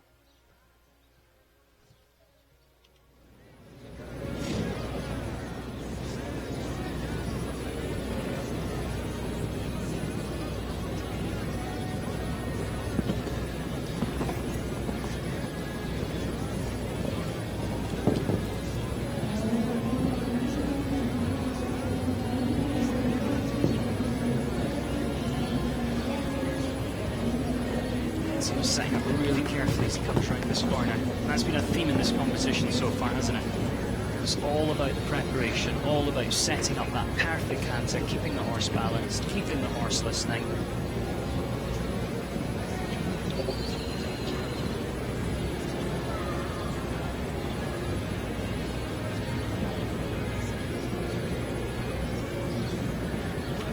Really nice, calm 9-year-old. Wait. A little rattle. Catches it behind. And he could feel that coming, you know, maybe 4 or 5 strides out there. As soon as he landed over the Oxford, he knew that he just had to try and get that canter as he wanted it.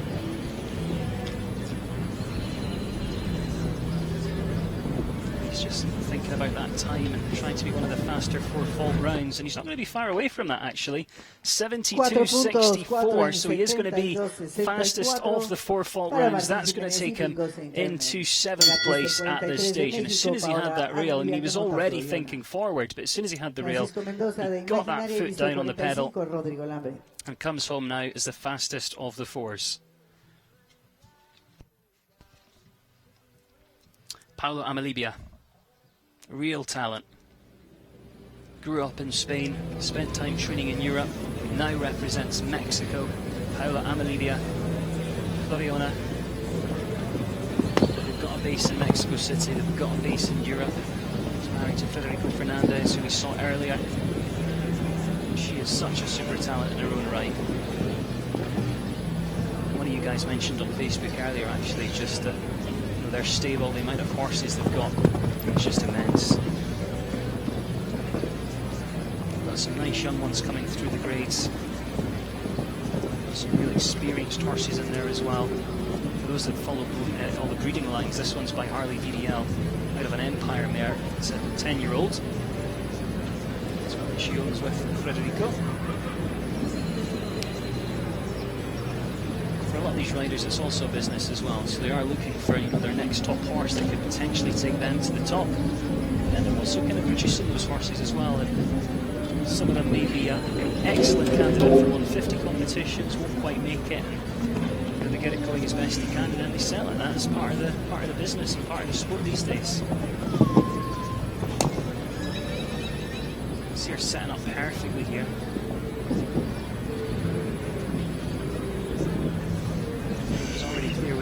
He had a bit of bad luck with the last one as well, and then just the final part of the triple combination with this one. 4 Going to be 9 in total. Paola Amalibia, 78-70. 4 puntos. 1 por exceso de tiempo, totalizan 5 en 78-70. Let's have a look on Facebook Live again, shall we? Shashina's watching in Oregon. Thanks for joining us. Alan Swan's watching. Judy Campbell says, my dream from age 12 was to have an Arabian. She achieved that dream when she was 41 and got her Arabian Gelding. Great story, Judy. A la pista y el 46 en la puerta, Antonio Maurer. Miranda says, real fun to watch this, to see how they're sitting in the saddle when they go into jumping position, where their hands are, what kind of tension they have on the reins. That's so true, Miranda, actually. This is Francisco Mendoza next with that reward sign.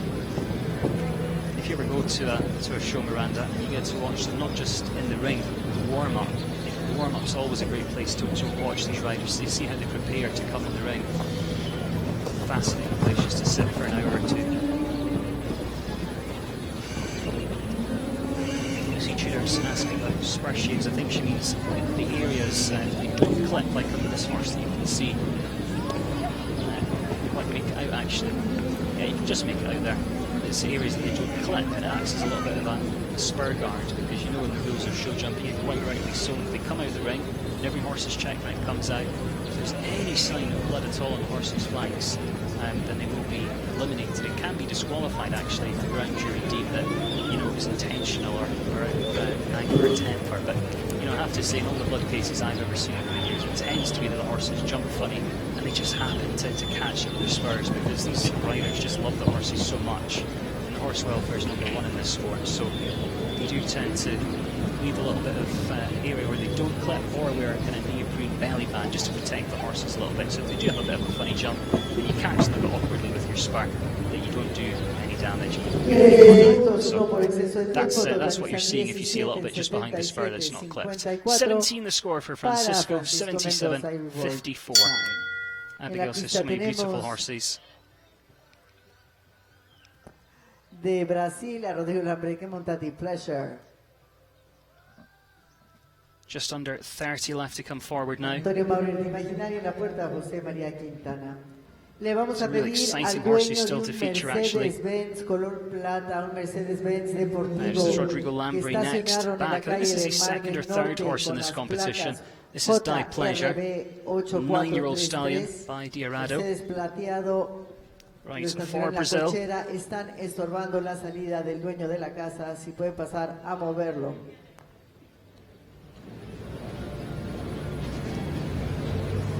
It's interesting to see the different kind of positions that they take as well. Rodrigo rides in a very kind of light seat. You can see just how well it works for him. Some other riders are a little bit more upright through their upper body. For those riders that are kind of coming through the grades and learning, it's all about kind of finding your own style, getting input from as many different good people as you possibly can, even watching as many good people as you possibly can, and finding out what works for you.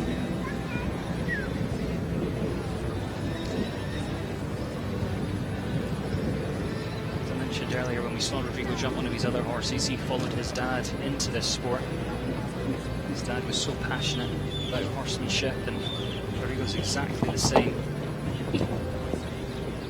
He's had this horse for a while now. He's had some wins with it last season. What a great ride he's putting down here.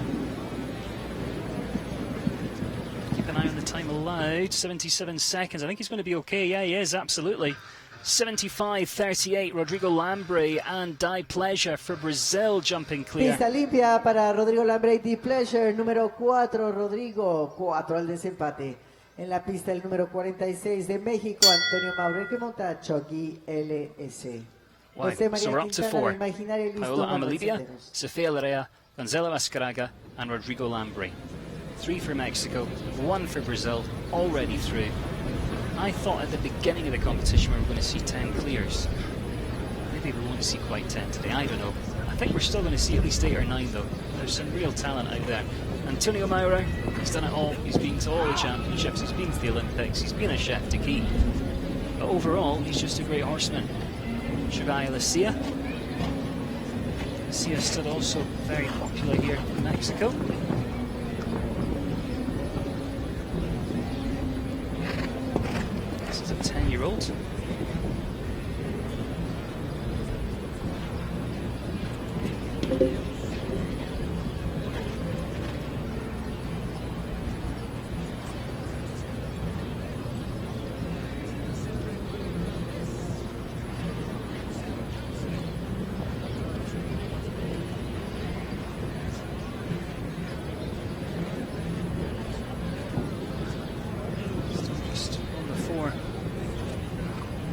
See Antonio just working quite hard at times. You can see his horse kind of relaxes and listens, and then sometimes he just evades the contact a little bit. I think that was just communication around the corner. You can see that's the signal to the ground jury. He gives his horse a pat and says, yeah, it's just not giving me the feeling that I want it today. And you know, I mentioned at the beginning that he was a great horseman, and I think that has just been proven actually. You know, when you're jumping at this height, you know, 145 and above, you really want the feeling that the horse is listening, it's forward. If you need to ask for a little bit more kind of collection and to come back, that it's going to do that. If you want it to go forward, it's going to do, you know, it needs to be there, it needs to be listening to you, otherwise you could end up in trouble. And I don't think Antonio was getting the feeling that he wanted today, so quite rightly he just kind of calls it a day. It's a bad day at the office, really. Four clears, 27 left to go.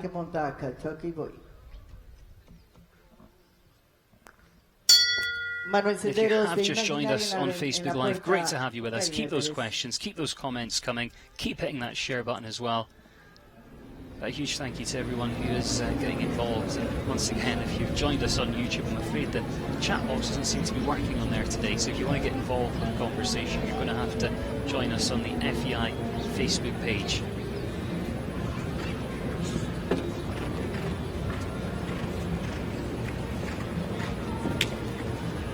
Maria Quintana and Kentucky Boy on course already.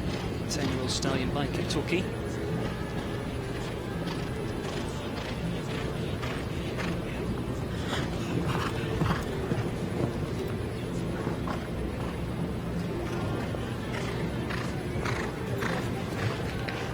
This is his second or third ride in the competition.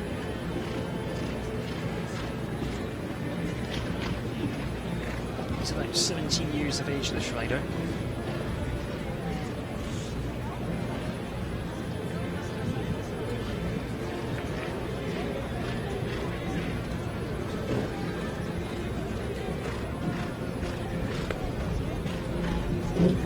Little rub. You can see he just gives a little tap down the shoulder and says, come on, we're going to need a little bit more power to try and make it out here. He's young, he's very reactive, he's got some great feel, he knows when he's in potential trouble.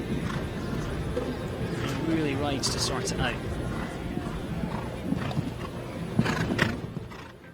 Four falls is going to be today, 76-19, Jose Maria Quintana and Kentucky Boy. Just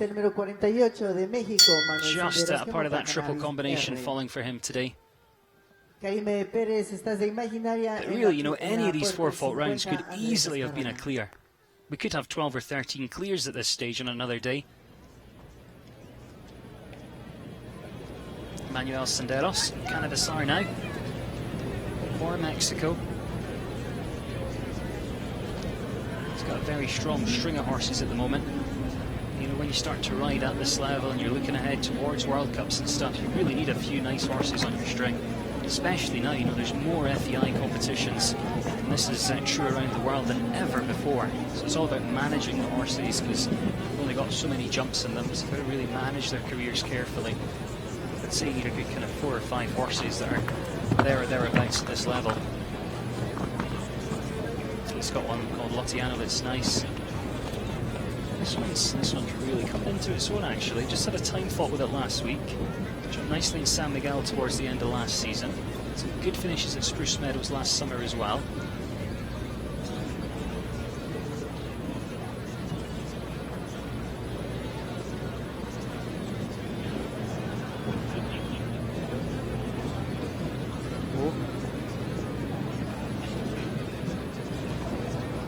Talks about natural feel, and it's not really something you can teach. You can see there that he came down that line.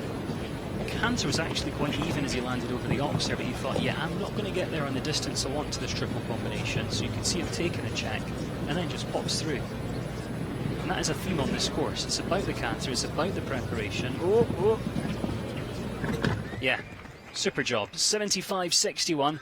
Manuel Senderos, Cannabisar, jumps clear round number 5 here in the first round, and earns a place for that jump off against the clock. Pista It's going to limpia be an para Manuel exciting jump off Senderos when y we get there. Cannabisar. Not too many Tienes el número left. 5, Manuel.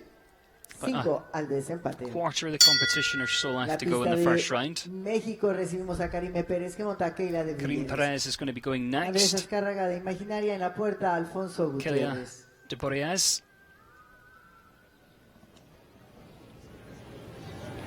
See if we can get her through as well.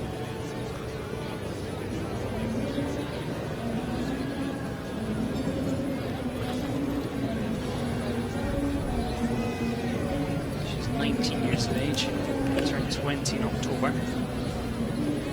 That's one of the exciting things here, Mix. But not only have we got probably the best horsepower they've ever had, the upper end of the sport is really filled out, where they've got a couple of teams that they could send places really, but also the young riders coming through now. And if they keep this kind of dedication and investment that they've been putting in over the last few years, this is going to be the country to look out for.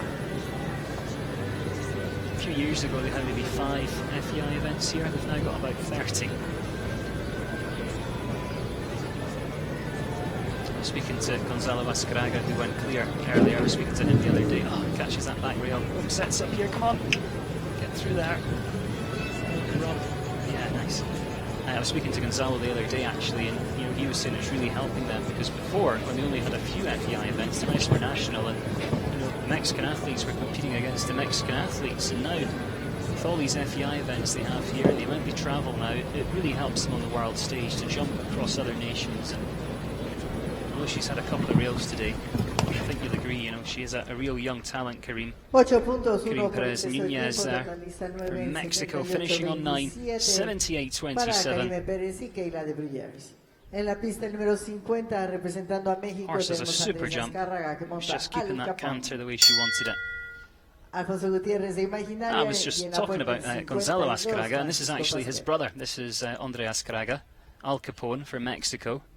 Again, he rides as an amateur. He also works in this sort of family business. They own a radio station here in Mexico, a radio company, a few stations actually. Both him and his brother work in the sales.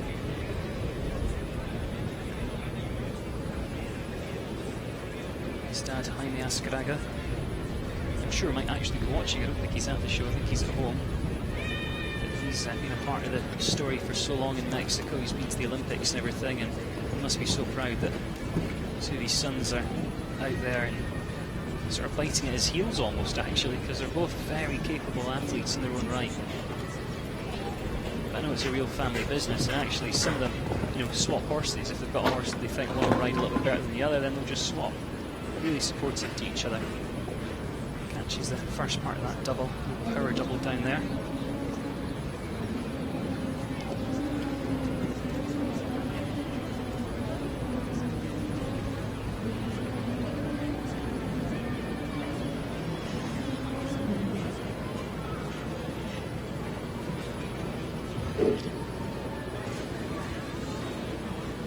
Just reading through all the comments on Facebook Live. So great to have you all with us, so thank you if you are getting involved. If you have just joined us, do get involved. Hit the share button as well, let everyone else know that they can enjoy the sport here. Let me know where you're watching. If you've got any questions, stick them in the comments section below as well. This whole family, I think it might be genetic. They're just super athletes, super horsemen. And although he had that frustrating rail, puts in a real nice performance. 4 puntos en 74.93 the time. 74-93 para Andrés Single fence down for Azcárraga y Andre Al Capón. Azcárraga. En la pista número 51 de I put México, him into Alfonso 17th Gutiérrez que place monta today, Quick probably Allen. just outside the money, even with this amount of starters. We'll see how low down the sort of prize money goes in the rankings. Francisco At the Pasquel moment de though, Imaginaria 5 clears en at this stage, 53 en la 22 puerta, left to come Pablo forward. Vizcaíno. Sergey says, I can see Mexico as one country capable to reach top rider in World Cup in the future, some talented young riders. Absolutely, Sergey, I was just saying that, it's, I think, even further in the World Cup, Nations Cup, and not to the Olympics, maybe not for the next one in Tokyo, but certainly by the following Olympics, I think they are going to be a force to be reckoned with. I mean, they've got so much choice here in terms of horses, and also athletes as well, and in 5 years' time, some of these younger athletes are going to be right up there as well. Let's get back to the action here with Alfonso Gutierrez, who is not having the start he'd hoped for. Comes in, has the first, and has that stop and a disturbance at fence 2. So 4 faults there. Again, he'll get 6 seconds added in because that's how long they think it would take to circle back round had he had a refusal there and not knocked it down. So when you do that, 6 seconds added onto the clock, 4 faults for the refusal, and of course he's also got 4 for the knockdown at fence 1. So this is where it comes into being a real horseman, because you know you're absolutely gutted. You've had the first 2, you're out of contention, you're a little bit frustrated, but now you've got to think, well, actually I'm going to make the most of this opportunity. I'm going to wait till I get the bell again. I'm going to get this horse rebalanced, get it listening, and then give it a nice finish. I've got to use this opportunity now. Estamos arreglando el obstáculo.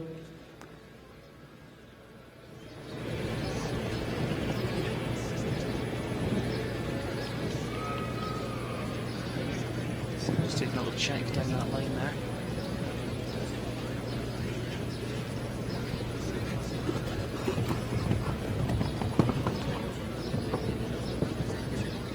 Says very dynamic jumping style, I think, talking about that last horse that we saw.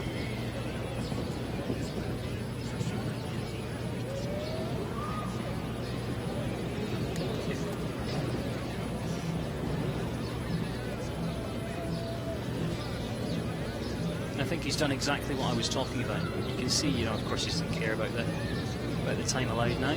He's just given this horse a nice jump round. Settle the horse down, jumping in a rhythm. And actually, he made that look easy through there, didn't he? And again, that's part of the sport. You have the first down, you slide through the second part, you're frustrated, but you take a deep breath, and you think, right, I'm going to make the most of this. And that's exactly what he's done. Just keeps it in that nice rhythm. There's a little jump round, steady as you like. And gives the horse a nice finish.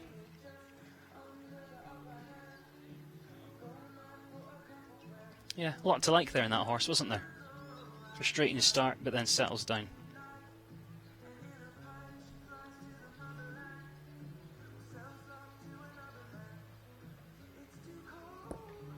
Jinete quedó eliminado.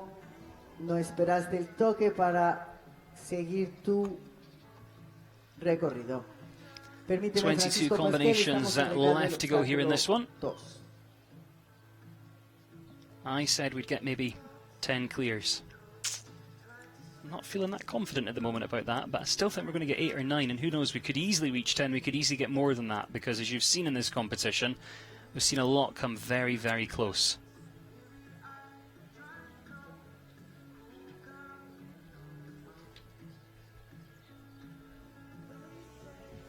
Next one just making his final preparations here. Be with us in a second or two.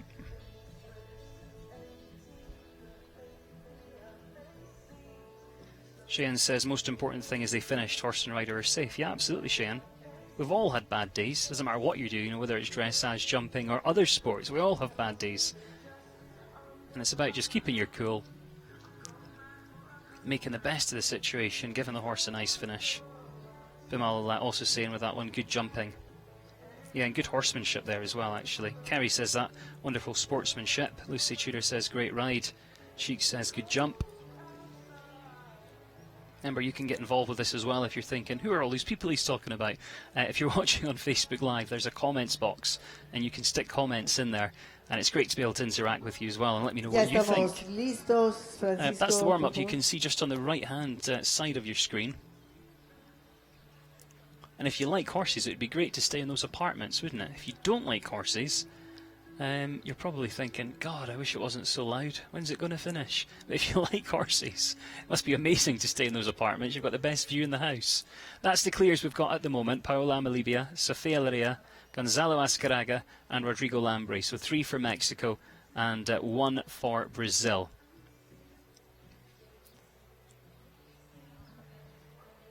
Manuel Senderos also in there as well for Mexico.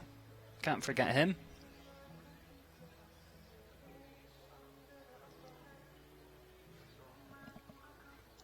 According to our start list, Francisco Pascal is going to be coming forward next. I think he's just making a little preparation or two in the warm-up.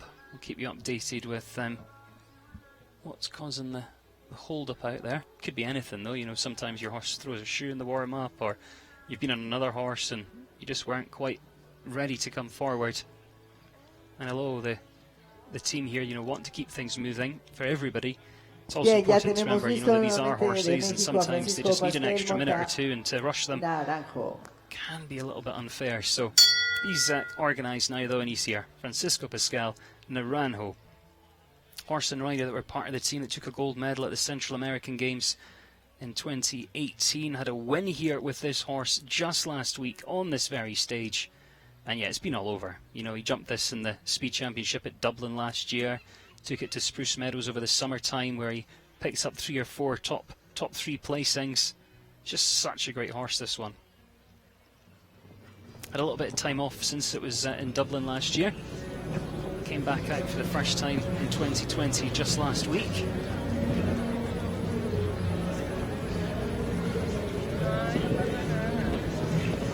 I don't want to jinx him because he's had a little bit of bad luck this week. He's come so close to being clear with almost every one of these horses, and the last one, Foot Perfect, came round to that final oxer at 13 and then just tickled the rail and it came down.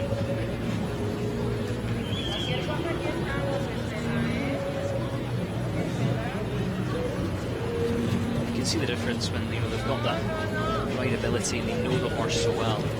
He can take the check, it comes back, he can put his leg on and move it forward.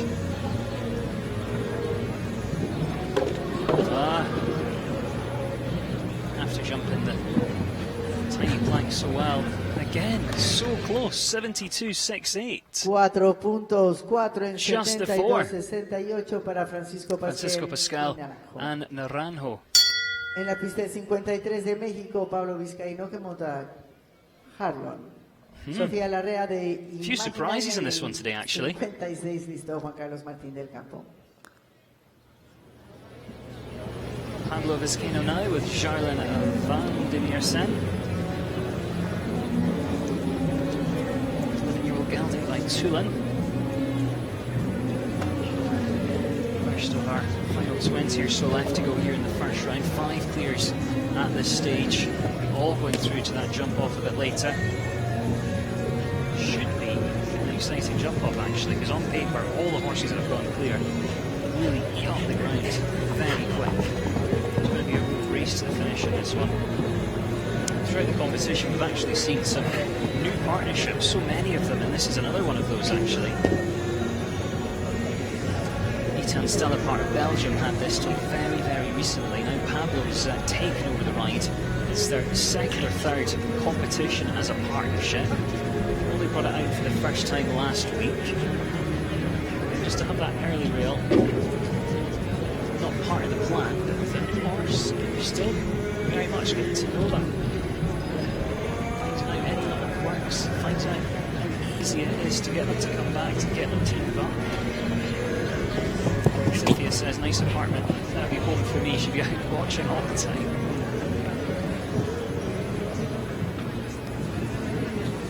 Sashina says, are there any FEI events in the Pacific Northwest, like Oregon, Washington, Northern California? There are. Let's just give this over though for Pablo, finishes on 4, 74.16. And I'm afraid, Sashina, my geography of the US isn't great, but I know there are lots of events in California and that kind of surrounding area. Del Mar, there's some there. Where else have we got them? San Juan Capistrano, quite a few there, starting within the next few weeks. They've got a whole kind of series that runs throughout March at Blenheim. But if you want to search for FEI events wherever you are in the world, if you just Google FEI calendar, you'll bring up a little search table thing there on the FEI website. You can stick in whatever area you're in and it'll bring up all the shows. So if you do want to go and watch, and a lot of them are actually free to go and watch. Like I think this one you can just turn up on the day, come and watch some great sport. It's definitely worth having a look. Abigail Orsic, she also wants to live in those apartments overlooking the arena. Right, next one's already on course. This is Sofia Larrea. We saw her go clear a bit earlier in the competition with another one of her rides, but now returns with a horse called Shigolo. 14-year-old 2-year-old. Those are scored quite well, actually. I've seen her ride this a fair bit over the last few years.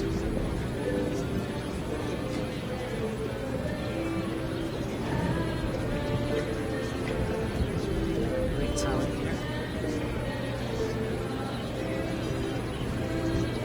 Just thinking back, I think she's had this about 2 years now. It was Albert Zoer of the Netherlands that had it before her. Jumped all over Europe. I've seen Sophia on numerous occasions at Spruce Meadows with her horses.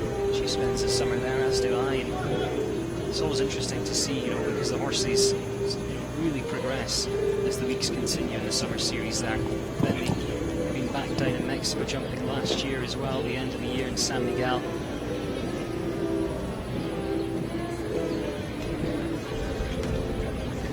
So she's got to find her phone charger before it dies and she'll be able to watch. Search, Maggie, where have you left that phone charger? Sophia Lorea, though, she will be back in the jump-off with the other horse. She won't be with this one because she's got a single time fault, 79.28. Time allowed 77 seconds. Finishes on 1 and slides into 7th at this stage. But again, what a great afternoon. You know, already clear on one horse. I can still see that she's giving it huge pats as she heads out the arena, but we can also see on course Juan Carlos Martin del Campo and Paddington. June Kennedy says lovely about that last one. Clara says beautifully ridden. Absolutely. Real stylish rider.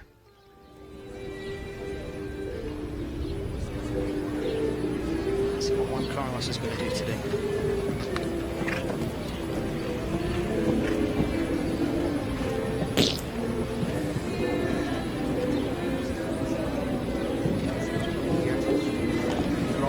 Horse last week, but there's show jumping Grand Prix last week. There's an early rail today. Now, if you've had the early rail, do you try and go a bit faster and be the fastest 4-fault round? You've got the horse, it's certainly a good tactic if you want to try and get some prize money.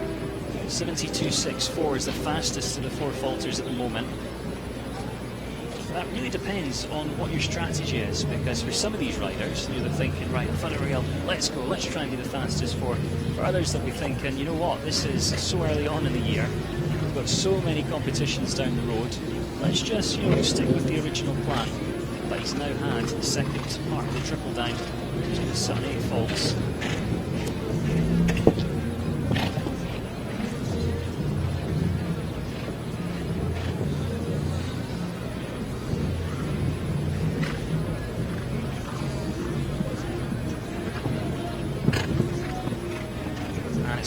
In the end, 72.17. Carlos Martin del Campo and Paddington finishes on 8. Para Juan Carlos Martín del Campo y Paddington 92.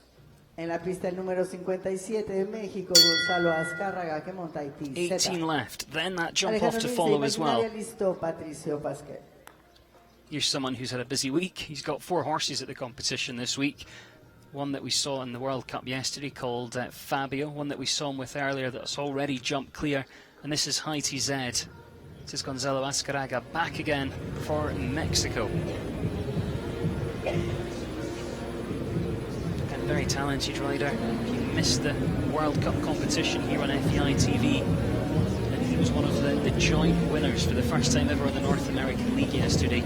We had 2 athletes out of the 3 that made it through to the jump-off come home in an identical time and share the win. He did miss it, but you can watch the 2 rounds side by side on the FEI Jumping Facebook page. If you want to watch the whole competition again, you can do that on FEI.tv. And actually, they've got a 3-month trial on FEI.tv at the moment. So if you haven't been a member of FEI TV, then it's definitely worth going on there, signing up for a month and seeing what you think, because there's tons of live sport for you to watch on there. I mean, he's already through with 1 horse. He's caught the rail, very kind of skinny fence, it's a metre 46 in height. It looks like he'll be about to pull out. Yep, there's that signal to the ground jury, he retires there today. And it's interesting, I mentioned a couple of minutes ago, you know, it depends on the strategy, because if you've got a horse that's got the ring craft, it's got the experience, it doesn't just need to jump round. When you know you're out of contention, sometimes it's a great idea to retire, because we know these horses have only got so many jumps in them. We know how busy the schedule is. So if you know that you're in no chance of getting placed today and your horse doesn't need the education, then, you know, sometimes, yeah, just retire and save it for another day. Alejandro Mills, Count Drouet for Mexico. That's who we're looking at now. 14-year-old stallion. Got Balivo Drouet lines with this horse.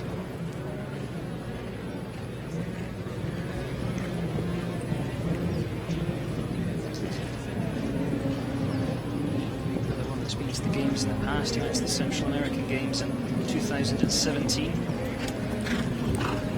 Didn't have the best ride in this one, to be fair, last week in the Grand Prix. That's not their regular form because he's been placed on so many occasions last season. So just taking a couple of checks down there to the Oxer.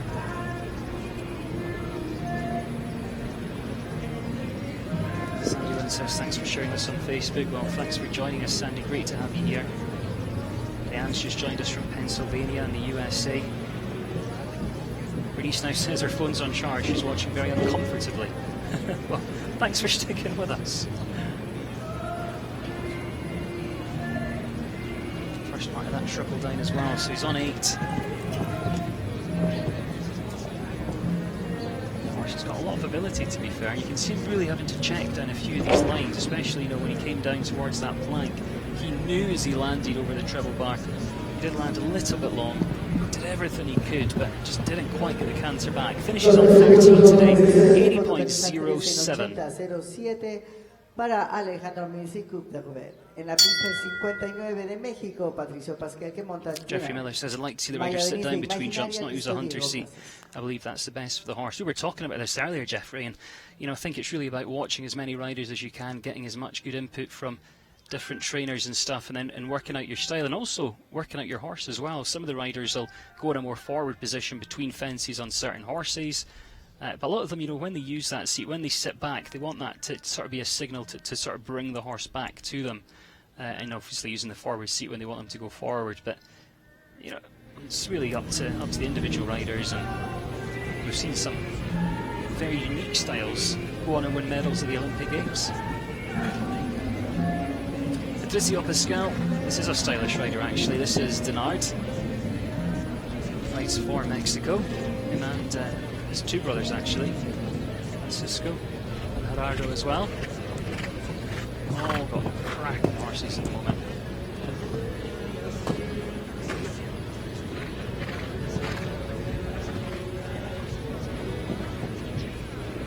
Regulars on the teams.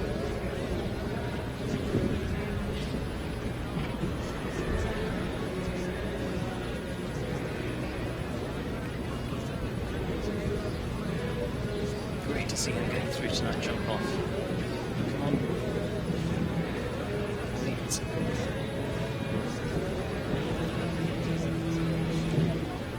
It's a great example actually coming down that line of how he actually uses his seat.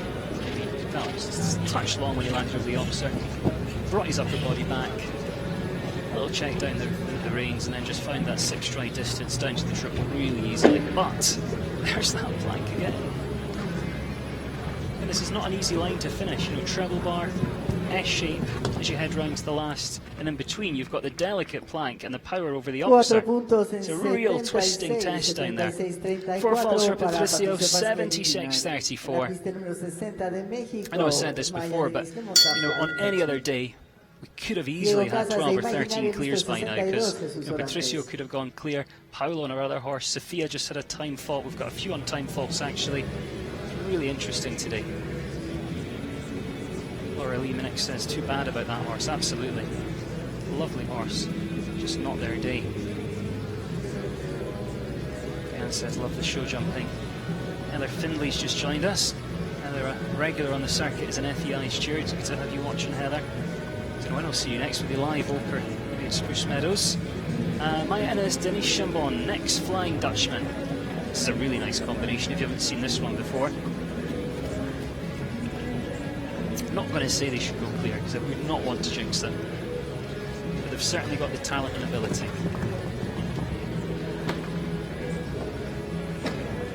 Maya's done a little bit of venting in the past, but she took this horse to the North American Youth Championships and was was part of the team that picked up a gold there, individually silver. And I hope that wasn't my fault jinxing her today. Catches that second double on the long side. But again, one of the youngest in the field here.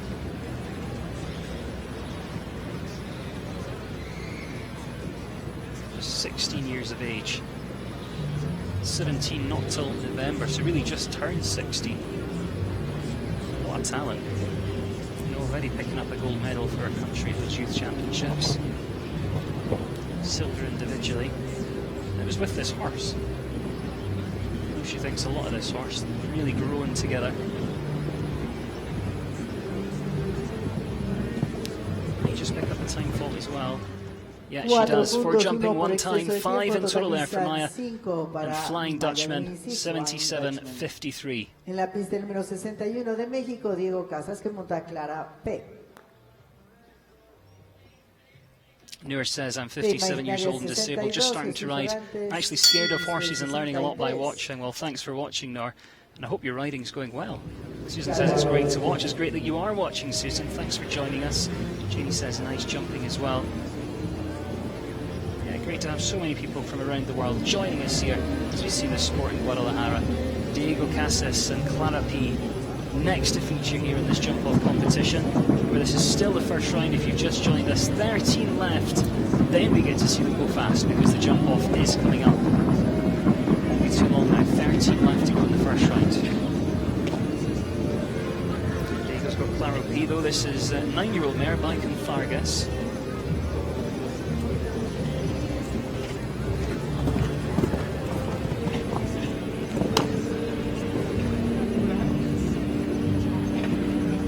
Says she's watching with a cup of tea and drawing a horse. You'll have to post one of your drawings, Abigail. Love to see that.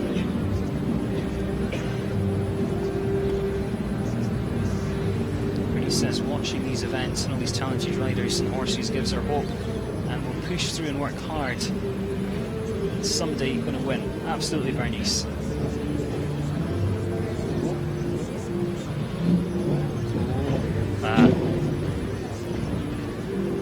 That's been the most interesting line, although there are other technical lines on course that have caught a few. You know, that 6 strides actually isn't even 6 strides as long as you have the canter. They'll all make their plan, they'll all know it's a little bit short, a little bit long for their individual horse. And I thought he was going to get away with it. He took the check coming into the triple, rattled the first part, and then just ran out of luck as he came down towards the second. But for jumping one time, total of 5, 78.70. Uno por exceso de tiempo, totalizan 5. 5 combinations then at the moment, clear and heading through. Paolo Amalibia, Sofia Lorea, Gonzalo Azcaraga, Rodrigo Lambre and Manuel Senderos, all clear as we get down towards the final 12 or 13. Still think we'll see another couple head through to that jump off. Jesus Francisco Orantes now Victoria. Victoria 15 years old by Clearway. Quite an experienced horse, been on the circuit for quite a while actually.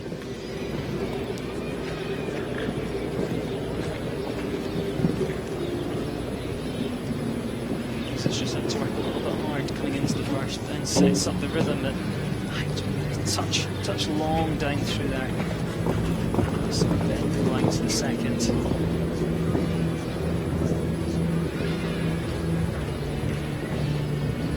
Talking throughout this competition about how much young talent is involved in the sport in Mexico, and he might have had a couple or now 3 rails down, but he's another one. He's about 18 or 19, this rider. Really just starting to progress up through the grades, becoming more consistent. He's having a bit of a bad day so far today, but you can see him riding really well actually. You know, he's coping with those little lines and the way the horse is going as well. You know, the horse isn't making it easy for him. At times it just looks like it's becoming a little bit strong, perhaps not coming back quite as easily as he'd hoped. So power coming in there, and then got to adjust down here.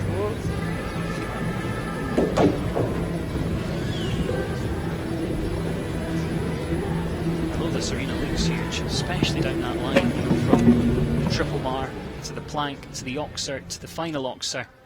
those questions do come at you 28 really, really puntos, quickly. 75, Finishes on 28 today, 75.78, but just about 18 or 19 years of En la age. pista es 63 Definitely a name to keep an eye de on. México, Yago Álvarez del Castillo, que monta puertas Liz. Francisco Mendoza de Imaginaria, listo. Juan Manuel Uzardo.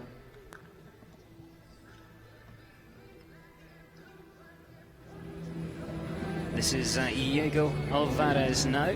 Porteous Les, 11-year-old mare by Callan VDL.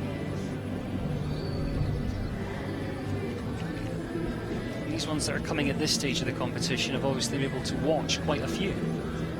So they all know where those more technical questions are. I mean, they'll have a fairly good idea when you walk the course, but sometimes they're tried a little bit differently. Well, in some cases that can be a disadvantage actually, because if you think, yeah, my horse will come down there quite nicely, and then you see how many problems people have been having with the Oxford out to the triple combination, or this little style here that he's coming to now. Sometimes it can make you override a touch. This guy seems as cool as a cucumber. Does a nice job of it. He's been 19, 20, so another one that kind of falls into that young rider category. Amateur competitions here last week with some nice top 6 finishes.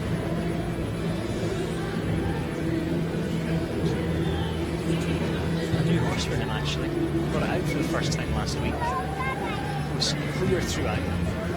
6th and 8th. This is one of Juan Carlos Alvarez's old string. But for a new horse, you're still getting to know this. Good job he's making. Time would swing. Oh, super. Great. Diego Alvarez del Castillo jumps clear with Porteous Les. We're up to 6.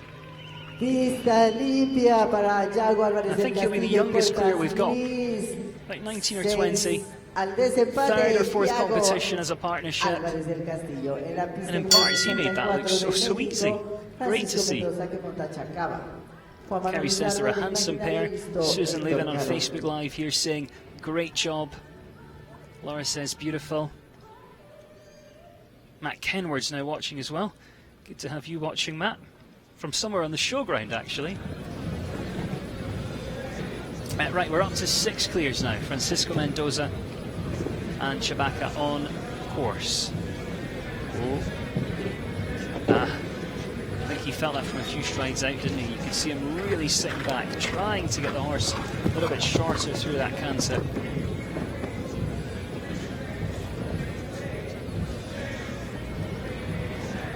Something to watch here as well.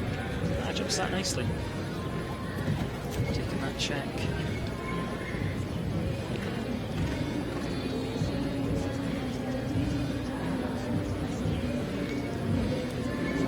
Just really have to try and work on the rhythm with this one, I think. That would be the kind of one word that sticks out for this one. You can see that the rider's got the ability, the horse has got the ability, but it's just not giving him the most comfortable ride because he's having to make so many adjustments. You know, in the ideal world, you'd like them to land in the same rhythm as they take off, and then you can make those minor adjustments to make the lines fit. But when you're having to kind of fight and fight and fight, and it doesn't give you a nice feeling. So, you know, towards the end he is starting to listen a little bit more. But it's going to be 12 faults here today for Francisco. 79.18, 13 total. Para Francisco Mendoza. Final 10 then. 10 combinations left to come forward. We've seen about 63 come through so far. Héctor Caro de Imaginaria, listo. Manuel Senderos. G. Campbell agreeing, actually, saying, you know, the horse is full of fire, not wanting to listen to the rider. And I'm not sure if you ride, Judy, but that's a kind of horrible feeling, really. You know, when you're having to fight, you want to be able to sit fairly quietly, think about the turns you're going to take, the different lines, the strides, everything you have to think about in the ring. You really don't want to have to be fighting all the way around. But, you know, some of the best horses are the ones with the little quirks and the fieriness, and then you just have to work from there on that communication and how you get them back and listening to you. Juan Manuel Lizardo comes forward now. This is a horse called Stan. Juan Manuel rides for Uruguay. Fun facts about this one, he's actually great at magic tricks, great at card tricks. And I mentioned, you know, the sort of features that you can catch on the FEI jumping Facebook page. We've got something called the Bridal Challenge we do in the North American World Cup League.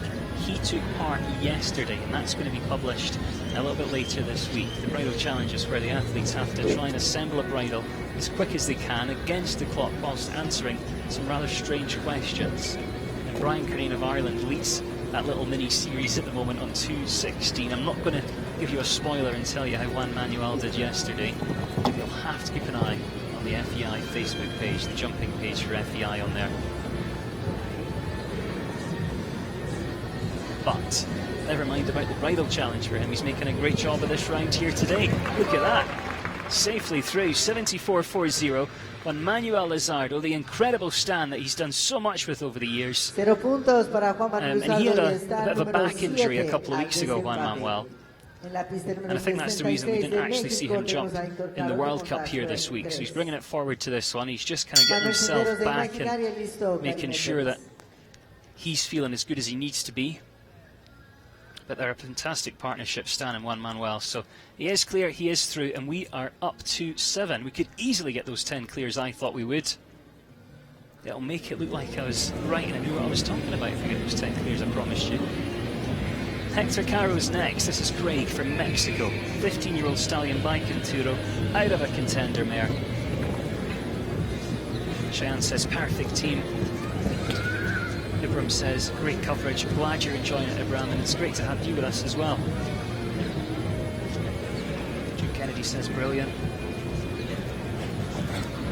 Again, if you're watching and thinking, who's he talking about? Who are all those people he's mentioning? Well, you can get a little mention as well. You can get involved in the conversation. Just use the comment box if you're watching on the FEI Jumping Facebook page. Again, if you're watching on YouTube, normally we can chat to you on there as well, but for some reason, yeah, that's not working today. The chat box doesn't work for some reason on FEI YouTube channel today. So if you want to chat, if you want to get involved, you have to head along to the FEI Jumping Facebook page. He's riding well out there with Craig, but just as I said, that gives that a real rattle, and down it comes. But wow, that was special coming through that triple combination from horse and rider. Both tried their hearts out to get through there and leave them all up. He says, love some of these horses' names, Stan, Craig, sensible names. That's very true, actually. Got a few big, fancy European names, but I agree with you. These are the ones I can actually pronounce. Finishes on 4, 75.62. But for me, I thought Hector did a good job there. Especially again coming from that Oxford down to the triple combination. I think he sort of rode every single stride through there.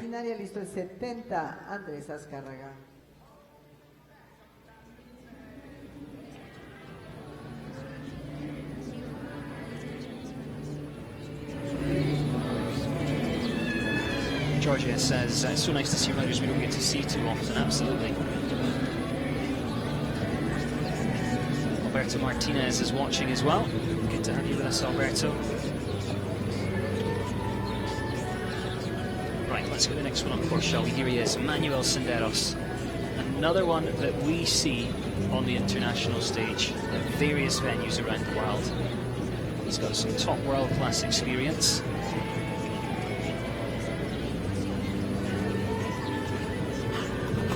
He's already clear with his first ride. He's having a good afternoon. Take 2 through though.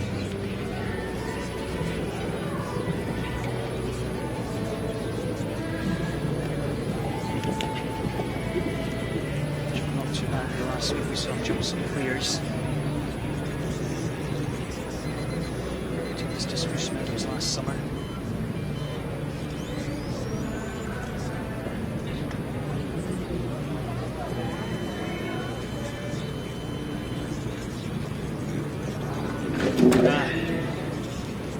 Just didn't quite leave that back bar.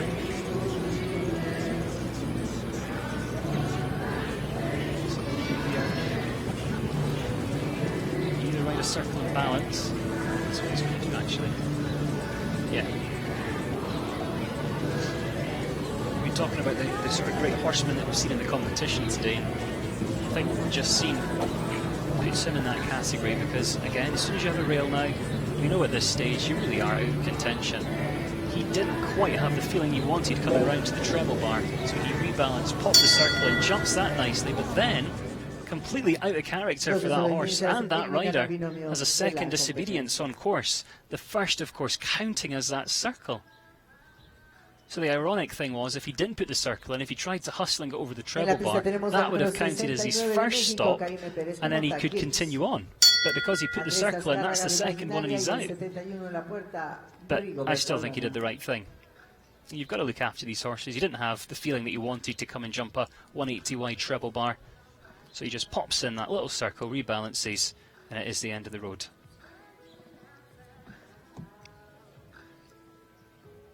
Karim Perez and Gigs next. Another great name. Karim's one we saw earlier.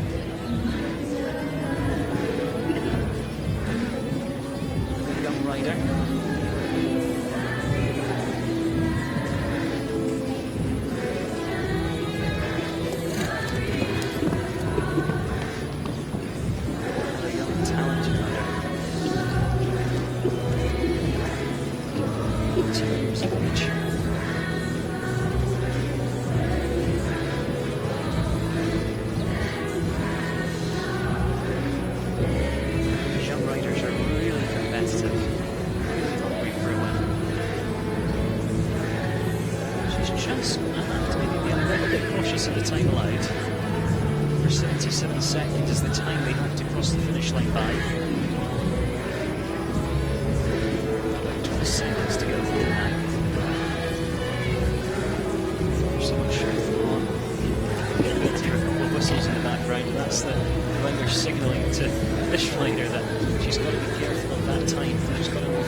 Oh wow, 76.68. You could see she almost hesitated until she looked at the clock because she knew she was maybe a little bit steadier. But who cares about that? She's through. That was a great round there. Karim Perez, 19 years of age, and clear round number 8. I did say we'd get 10 clears. Still 5 left. I could do it. We're up to 8 at the moment, 5 or 6 left to go. Andre Azcárraga next. Zaman. Remember, Gonzalo's his brother, he's already clear. Then we saw Andreas come in with his first horse. It didn't go badly, actually. But, you know, as a family, they're really competitive. Again, great horsemen. You'll remember I mentioned earlier their dad's been to the Olympics and all the rest of it. They really are following in his footsteps, and they help each other so much. You know, the brothers help each other, the dad helps them both. They swap horses if they think one of them could maybe ride that horse a little bit better than someone else, so they just need them to get a sit on and give them some advice. It's really, really nice to have the whole family involved. Lots of people just congratulating Karim, who we just saw clear. Dirk says, nice riding. So we got Heidi Foreman, that was lovely. Miguel says, amazing, well done. Then Abigail's also saying, don't jinx it for this one. Absolutely. The commentator's curse is a real thing.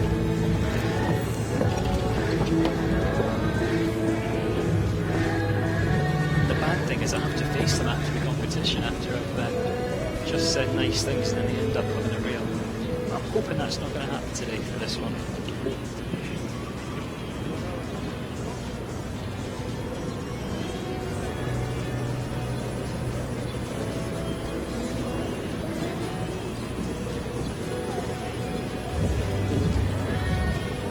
Classy looking horse, that's.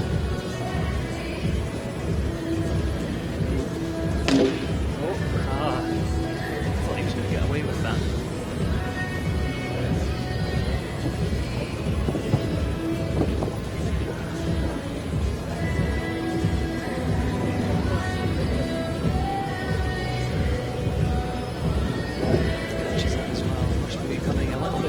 Towards the end there for him.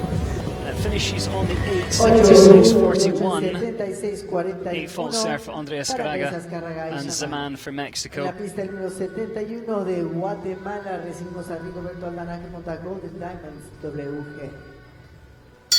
Andrés Díaz de Imaginaria y listo el 73, Pablo Vizcaíno. Heidi says, no curses, please. I'll try not to curse them.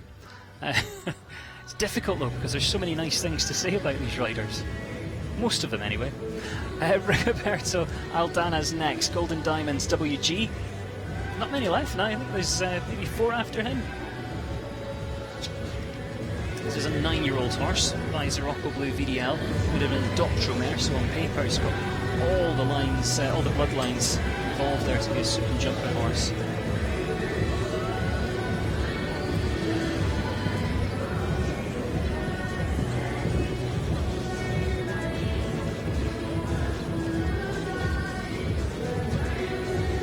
We've talked a little bit about tack in this competition as well, and for those that are new to the sport, you might notice that these horses' girths are actually a little bit different from perhaps the one you're riding at home. And these ones have got stud guards on them, so if you look at underneath the horse's tummy, the girth actually gets a bit wider as it reaches the horse's tummy. Oh, it's a shame there just catches that. And yet it gets a bit wider as it reaches the horse's tummy, and that's a stud guard, because most of these horses, especially when they're on grass, but even on a surface like this, tend to wear studs in the horse's feet. They're called corks in the US. And that just gives you a little bit more traction. It's little metal tips that screw into the horse's shoes, but because they're designed to give you traction and surface, they tend to be quite sharp. And if you go into a sort of tack room and you look at these stud guards while they're hanging up, you can actually see the stud marks in them. So if you didn't wear these, they could really just punch the horse's tummy, because they really snap up through their front legs sometimes. So that's why these girths are just so wide, and it's just to protect the horse a little bit from the studs that are in its feet. Fun facts for you if you are new to the sport. Just 4 today. Quite an unlucky 4, but slightly steady. So let's make that 5 for Rigoberto. 79.27. Katie says, what a lovely jumper. Carol says, I've never seen the patch of hair where the spurs would touch him. It's really common now, actually. I mentioned this a little bit earlier as well, but because welfare is absolutely paramount in our sport, as each of the horses come out the ring, there's a team of FEI stewards that go through years of training, that check the horse over, they take the horse's boots off, make sure that the boots are up to standard and all the rest of it, and also check for any blood as well. And if there is any blood from the spur, then the rider's eliminated, unless the ground jury, which are the judges, think that it's been caused, out of anger or temper, and then they would be disqualified. But I said this earlier as well, anytime I've seen blood issues, it's always been that the horses just kind of jumped a little bit funny or twisted or landed funny, and the rider completely by mistake has managed to catch him with the spur. But because welfare is paramount, it's automatically eliminated. If they rub a white glove over the horse and there's any blood in it, that's it, game over, you're eliminated. And you can't continue in the competition. So because of that, and because these riders want to protect the horses, they love their horses, they leave a little bit of hair there, and that's protection from the spur. We haven't seen the neoprene belly bands in this competition too much. I can't remember seeing many actually in this one. But quite often you see these kind of belly bands, and it's a neoprene material that goes around their tummy, and that's for exactly the same reason. It just kind of gives that bit of protection. Catches that triple combination. So you're using that corner to set up for this.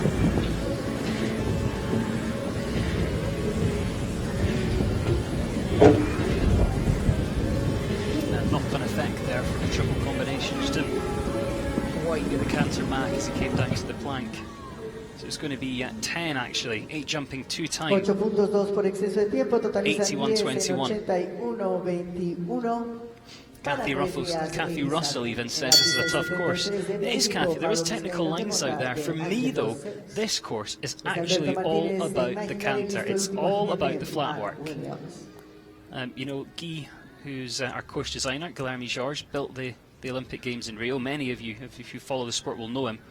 But he's built nothing in here that's over technical or really trappy. If you can control that canter, nice even strides in there. If the horse will come back and listen to you, if you've got the canter, then it won't be that tough. But we know horses; they're animals, they're live animals. They've got their own minds.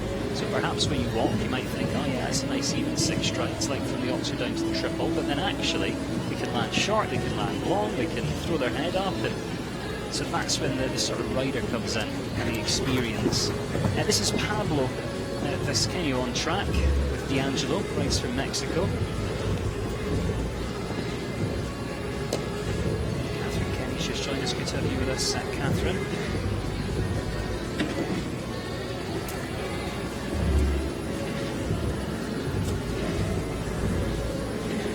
I love that tree in the ring as well. It's not often you see that. A huge big tree that acts as an island. And our course designer here is used that all week long, and it makes it really interesting. It gives them another sort of tool in his kit, as it were, to kind of send them up round the back and twist round the tree. And really nice. Gives just a little bit of a miss there. Yeah, tips his hat, retires. It was quite nice up to that point. I'm sure you'll agree. And he comes round off the corner. I think it maybe just wasn't quite straight enough. It's kind of difficult to see where I'm sat, but certainly from the monitor that I'm watching, it was yeah, maybe just not quite straight enough as he hit there.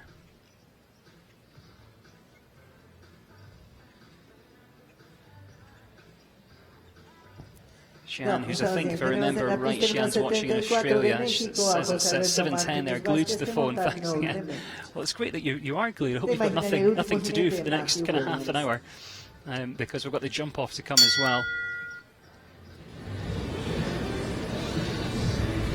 We're on 8 clears. I don't think we're going to get my 10. Unless this one and the next one manages to pull it out the bag and go clear, and they're both capable. This is Jose Alberto Martinez. No limit, 14-year-old gelding by Nectin, rides from Mexico.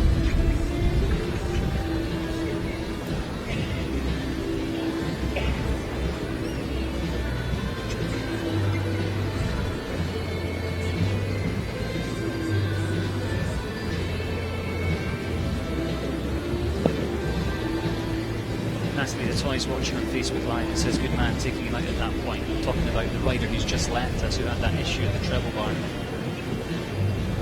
I think you're right, Natalie. You know, sometimes you can think, well, actually, I want to give the horse a good finish, or it needs the experience in the ring, or but if it's maybe had a little fright at something like a treble bar, and you know that even if you come back round with the most time you can take to re-establish your canter and all the rest of it, it's still not going to quite do the job you want. And I think, you know, take it out, give a jump in the warm-up or something, put it away, bring it out the next day, and everything will be perfect. Jose Alberto Martinez decides to retire with no limit, and actually it looked quite nice up till then. But anyway, calls it a day. So he's not going to be one of my 10 clears, which means the maximum we can take through now is 9. We've got 8 clears, and there's 1 left to go.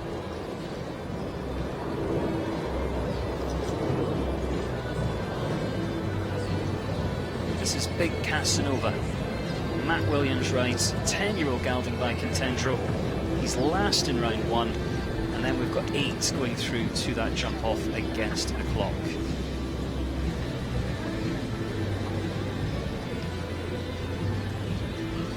Jan's making another cuppa and says, would anyone else like one? Well, if you could make one and sort of deliver it to Guadalajara with the next half an hour, Xian, that would be fantastic. Well, I think maybe tequila after this class. It's what you do in Mexico. It's the dumb thing.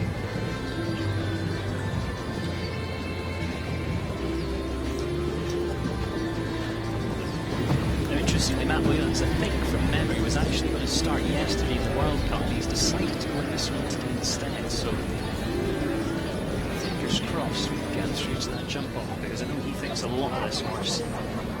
He brought it back into that oxer. Talked about that rhythm earlier, that you really want the horse to land in the same rhythm as you take off, and then use the rider to make the adjustments. You can ask it to go a little bit longer, a little bit shorter. The ideal is, it does land. Just counting the strides down there. As a result, that canter means, yeah, triple combination, no hassle.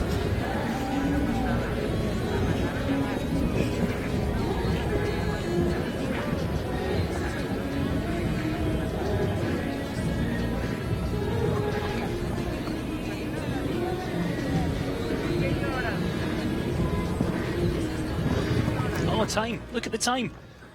0 79.14. puntos en 79, One time fault. 1 por exceso de tiempo I really para like that horse, Big Williams y Casanova. Big Casanova. But finishes on a single time penalty. Will finish in 10th place here today.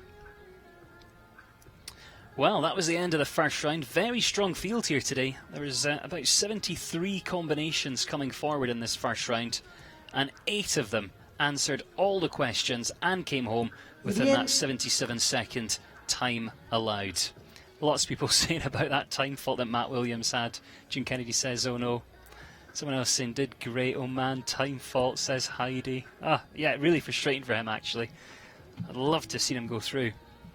But we do have 8 going through. Paulo Amalibia, Sofia Larea, Gonzalo Ascaraga, who's already had 2 wins here this week, Rodrigo Lambre, Manuel Senderos, Babarak Alvarez, Juan Manuel Lazardo, and Karim Perez. So that's the field going forwards here. And really, I think any of those could do it on their day. You know, if you've been watching closely and you've got some idea of who you think is going to take the victory, then feel free to let me know. Who is going to be our winner? Again, if you're new to the sport, they all go through to a jump off now. It's going to be a shorter course, about 7 or 8 fences. We'll take a look at it in just a second. But they're going to try and go as fast as they can now. The tough thing is, the riders don't get to walk the jump off course. If they want to have a look at it, then the only opportunity they have is when they walk for the first round. So when they come in and walk that first round, they've got the opportunity then, of course, to have a look. Some are actually a little bit superstitious and don't want to because they think it might jinx themselves. But, you know, if you've got a competitive horse, I think it is a good idea to check out that jump off when you come in. But because the first round took about 2.5, 3 hours, they're going to be standing somewhere now, just having a look over the arena, reminding themselves of the turns, reminding themselves of the areas where they can push on and try and make up a few seconds along the way. But it's going to be a good jump off, not only because we've got some fast horses, we've got a great track as well. We're going to be starting over fence number 5. That was the kind of skinny black fence, you might remember that caused a few issues. And because Guy is very nice, and because he wants a good jump off, he's changed the material on that fence. So we saw it was very skinny to begin with, delicate material. He's going to be changing that to kind of regular sized rails now, yellow and white rails.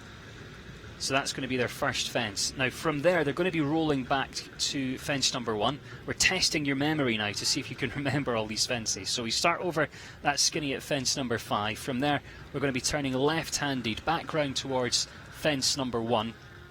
And to get the best turn, I think I would want to come off the right rein into fence number 5, and if you can, try and get a nice slice across it, so come at it at a bit of an angle to really set up that left-handed turn round towards fence 1. From there it's nice and easy, fence 1 to fence 2, upright to Oxer there. Nothing different from the first round. Perhaps you can maybe take a stride out down there if you've got a real kind of forward-thinking horse and a big stride. From 2, well, it's actually staying fairly easy. We're coming down to 3, so 1, 2 and 3. It's the water tree sitting underneath the Liverpool. Obviously you're coming from a powerful Oxer, you want to be thinking forward, but you've got to give that Liverpool, that upright, some respect because it is delicate. As you land there, we're staying with this theme actually. It's the easiest jump off in the world to remember. We've gone 5, now we go 1, 2, 3, and we head round to 4A. But again, you've got to be thinking about that right-handed turn, especially in those last few strides coming up towards the vertical at fence number 3. That helps you duck inside round towards 4A. It's going to be interesting because fence 10, the triple bar, is not in this, and if they move that fence, that would really allow you to get nice and tight to the Oxer. But maybe Guy's going to give them a bit of a turning point and leave it in there. We'll find out what he decides to do. And don't worry, we'll take a look at this course when we've got our first horse with us as well. So if you're thinking, what's he talking about 4A? I can't remember that one. Don't worry, we'll take a look again when we get the first one on course. But they land over 4A, that was the double on the long side, the double of Oxers. First part only, 4A, then we head round towards 9A and 9B. So that's the first 2 parts of the triple combination. You'll definitely remember that line. Caused lots of issues in the first round. But again, you want to be as tight as you dare here. You know, you can come in as tight as you like, but I would suggest coming into that double of uprights, you really want to be straight for 1 or 2 strides before you pop over there. That's 9A and 9B. And then we're going to be coming round towards fence number 13. So fence 13, that final Oxer on the long side. And he's really daring them there, actually. You know, you land out of that double, you know it's an oxer, so you know you can come at it with a bit more power, and it's really all about risk and reward. You can open up the horse there as fast as you dare. So, we have 8 going through. People always say if you come towards the end it's a great advantage, and in a way it is, because you get to watch the first horses go, you get to see what turns they're taking, so you've got something to compare it with, and you know what needs to be done. Maybe the first 7 will have faults, and then Karim can come in, just pop round and win. But on the flip side to that, sometimes it makes you take those little extra risks that you normally wouldn't, and if you come near the beginning, you go as fast as you think you and your horse can. You try to add as much pressure on as you can, but at the same time you want to be sensible, because you want to be clear and add on the pressure. So I think that the best thing to do really is to come in and stick to your plan. You know, if you know it's a fast time to eat, by all means, down to the last, get your leg on, open the horse up and see what you can do. But at the end of the day, you make your plan for a reason. You make it because you know your horse, you know what risks you can take, you know the level of experience you and your horse have. And at the end of the day, you make the plan for a reason. So stick to the plan. But if there is an area where you think, yeah, I can open up here, I can stick my leg on and get away with it, then by all means, it's going to be thrilling for us. Again, lots of people still getting involved, which is great to see on Facebook Live. For those that have left, well, they're about to miss an incredibly exciting jump off.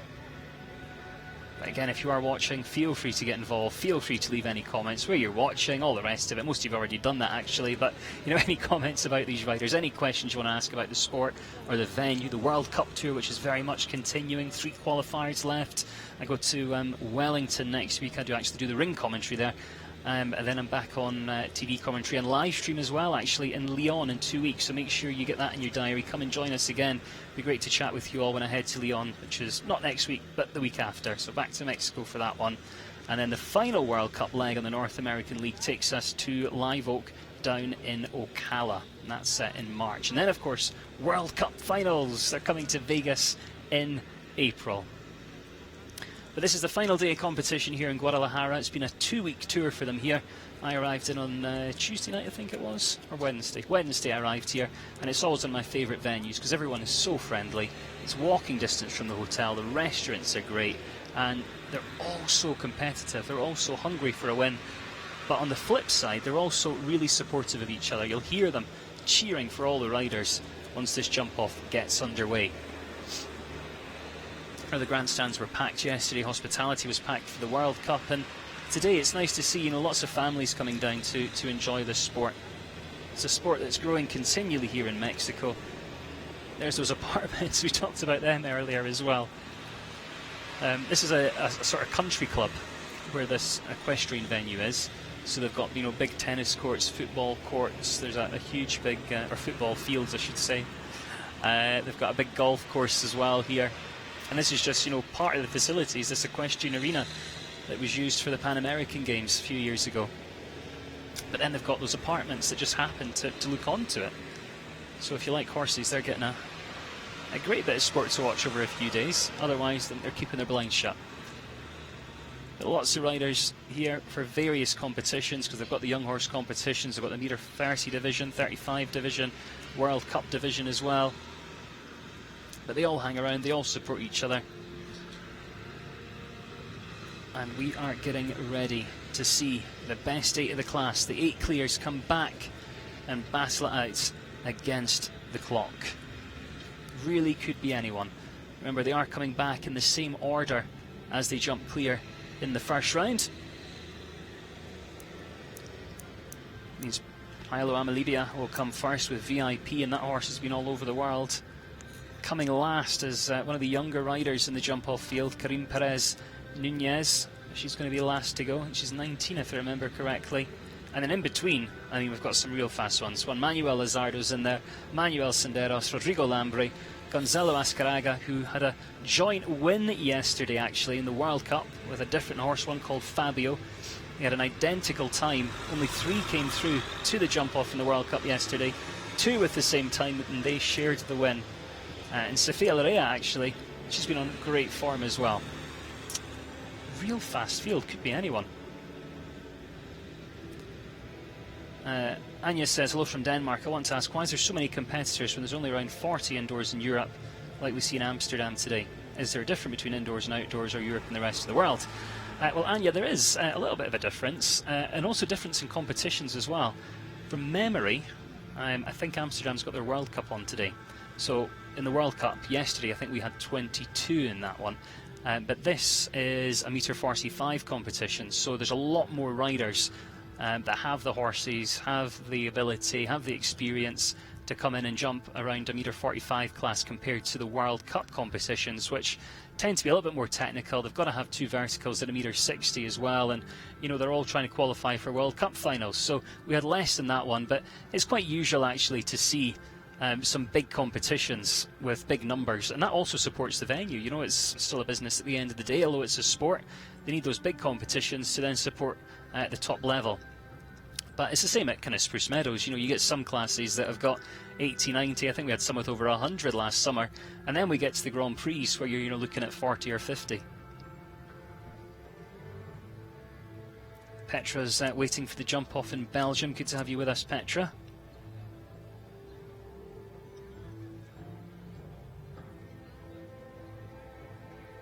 Cynthia's still watching on there as well. Vicky's watching from Denmark, looking forward to the last round. Yeah, this jump off's going to be amazing. Kerry Doherty says amazing to watch. And I know those jumps look even bigger in person. They do. If you're standing next to them, then it certainly looks bigger.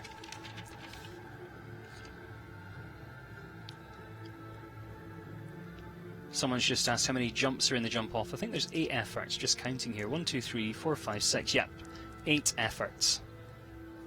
So again, we're going to be starting over fence number 5. That was the skinny in the first round. It's got normal, kind of longer material on it now. That'll encourage them to get the slice and to come at it a little bit quicker than they would if it was a skinny. And then we're going to be finishing in the same place, which is the Oxer on the long side. Right, who is it going to be? It's jump off time here for the Audi-Scappino Classic metre 45 competition. 8 have come back. It's wide open, and we start with Paula Amalibia, and VIP represents Mexico. What a rider and horse this combination are. See, she gets that slice, just takes the check, steadies back down as she comes down over 1. From there it's down to 2, 3 and 4A, so that's the Oxer. She'll steady a little bit into this vertical, just fights down there. Now she can keep that power as she comes into the Oxer. Fence 4A there. First 2 parts of the triple combination from the first round, so he sends them across the centre of this arena. Again, just takes the check to prepare, laying down such a tough test here. Lands out of there in about 32.5 seconds, and now it's risk and reward down to the last. You open them up, you get your leg on, and you jump in 42.20. 42.20 there for Paolo Amalibia. Bit of a late falling rail on the long side, catches the front part of the Oxer, so will finish on the 4.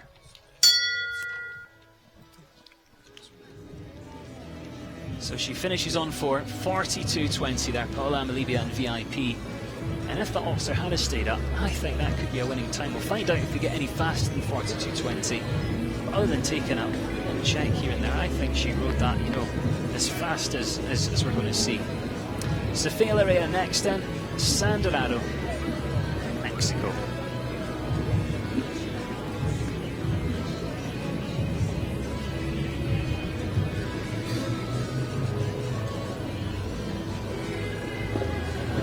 She went steadier, going for the tighter line there, I think, but it just catches it, sits on 4.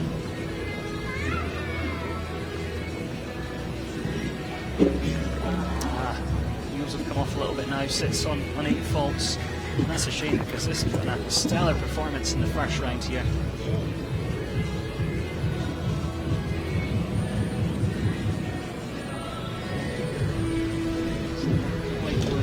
This plan just catches that as well. Sits on 12 at the moment, and because of that, I think just maybe steadies down, wants to give it a nice jump to finish with here.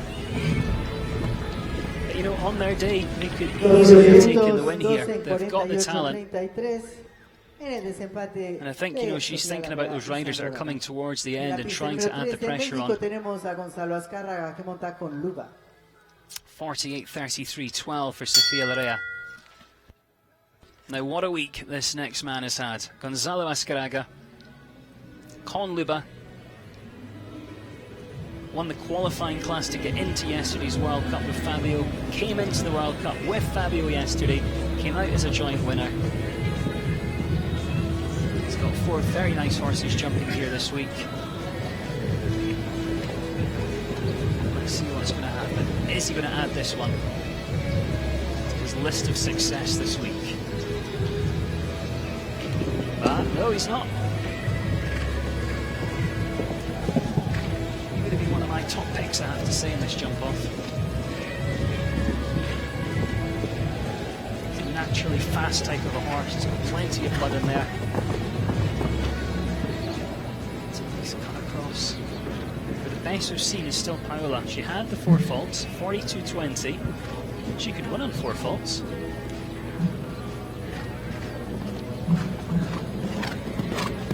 See some double clears here today, though. Time-wise, it's pretty much spot on. Slightly steadier than Paola Amalibia, 43.84. So 4 there for Gonzalo Azcárraga and Conluba. Luis Fabian says, good ride, Paola. Jean says, so nervous and not even riding. Judy Campbell, great ride, so sad about the rail down. Abigail R says, Paola on fire, certainly is. Melissa says, Paola go. So lots of support for these athletes, which is great as well. This is Rodrigo Lambri, Die Pleasure. It's a man that knows what it feels like to win big. He's done it in plenty of venues around the world. It is interesting now for these riders, you know, do they change the plan and think, well, the first few have had a real, I'm going to steady down a little bit, just try and guarantee to be a clear, put the pressure on that way. I think though you've got to try and, that was nice through there, you've got to try and add the pressure on for these last ones. You know, you're all in it to win it now. It's the final competition for these guys this week here. Rodrigo is never here to make up the numbers. He is the competitive man for Brazil. Here he comes, down to the last, and we have our first double clear here, 43.10. So the rest know now they've got to leave them up, and they've got to be quick. 43.10. Rodrigo Lambri setting a clear round standard with Die Pleasure. Interestingly though, Paola Amalibia finished on 42.20. Although she did have that rail, it does prove the time can be beaten. Yeah, but they're all riding different horses though. Some horses you can turn tight, some you can go fast on, some are a little bit younger and still learning that kind of ring craft. So it really depends on what you're sitting on and what you think you can do on the day. But Manuel Senderos is the first to take on 43.10. This is Cannabisar from Mexico. Eddie Foreman says that was intense. Kathy Russell says, what a ride, Rodrigo. Melissa saying too bad for the rail for Gonzalo. Great that you're also involved on Facebook. Oh, a real twist to the head through there. Just sat quiet. Another one that's got lots of blood in there, but just having that first fence. He's got to try and be faster now than Paola if he wants a good finish here. But now he's hit another rail. So he sits on 8. You're having the first. You're going to have a rail. That's the place you want it, because then you can try and be the fastest 4. But then again, risk and reward. I know I said that phrase before, but it's just so true in these jump-offs. 8 is going to be the total today for Manuel Senderos, 44.63. Steed Durante's just joined. Steed, a regular feature at many of the shows over in Europe. Good to have you watching, Steed, although you've missed most of it. We're on the jump-off now.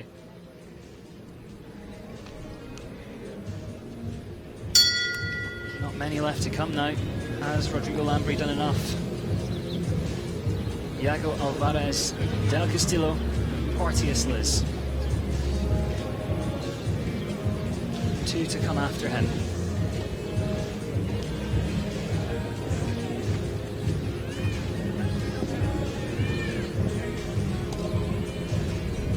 I think Rodrigo perhaps has left the door open, but you need a real quick horse. You want to try and take on that challenge.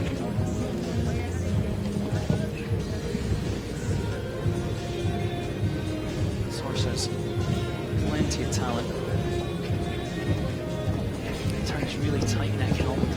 there. I think Rodrigo's horse might just be naturally a little bit quicker across the ground, but there's not much in it. Now he really has to push on. It's 43.10, try to beat, and you can hear everyone just shouting, come on, as he comes down towards this final fence. Is he going to do it? 43.06, he certainly is. The home nation rises up to the top here today. 0 puntos. Tenemos nuevo líder en este new leader clásico. here, Se llama Yago Álvarez del Castillo con 43.06. puertas listas. And that was interesting because, as I said, Rodrigo's horse 43.06 perhaps es el nuevo slightly tiempo a quicker across the vencer. ground naturally, En la pista de but Uruguay some of the recibimos a Juan turns that Manuel Diego Luzardo managed to que get monta there were Stan. pretty spectacular, and then really, opened up down to that last fence. It's not over though, not over by a long shot. We've got some great riders coming towards the end. We've got Karim, who's the young rider, coming last, and this man. This is Juan Manuel Luzardo for Uruguay. The horses stand. And boy, this horse can go quickly. This is not over.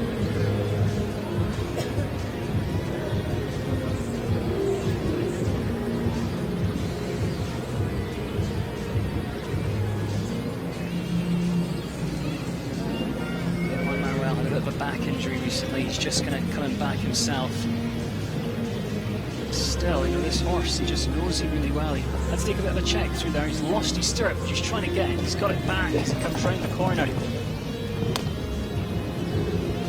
And just look at this. Eats up the sand surface here. A great line through there. Oh, catches that. He's now having to try and be the fastest four, which is 42.20. He could easily do that if he keeps pushing forward over this finish line. 41.03. Look at that time. 4 faults there for Juan Manuel Luzardo. Goes into third, fastest of the 3 4-fault rounds we've seen. The frustrating thing for him is he could have just been maybe a touch slower into that double. Maybe just straightened up a bit. He had the time to do it because there's only one left. But it's so easy saying that sitting here. When you're in there, you just got to try and be fast, quick and tight. It's as easy as that. Karim Perez-Nunez, last to go. Giggs, probably youngest athlete in this jump off. I think I said she was 19 earlier, maybe 19 or 20.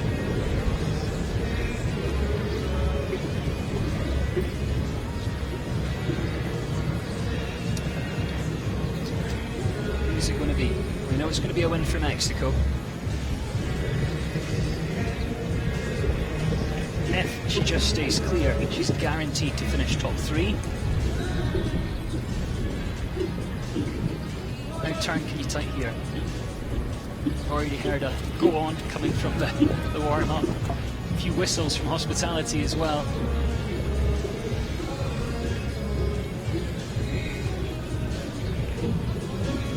Yeah, she's making a good job, but it's all about this last gallop now. You can see her kind of get into that lighter seat, pushing on, but she's thinking about that last jump, just taking a bit of a check. Oh, not going to be quite fast enough, but what a great round for a great young talent there. 45.53, clear for Karim Perez-Nunez, and Giggs, and will finish in third place. For a young rider to come in last to go, which means you've got all the pressure on you. I mean, that was a real good ride from her. Congratulations, Karim Perez-Nunez. Will finish in third. 45.53 is going to be that time. Diego Alvarez de Castillo will take the win today. 43.06. That's our winning time. Really close though, 400ths of a second separating our top 2 there today. And then Karim Perez-Nunez, the young rider, comes in last to go and finishes in third place. 77 start in the first round. 8 come back for that jump off against the clock.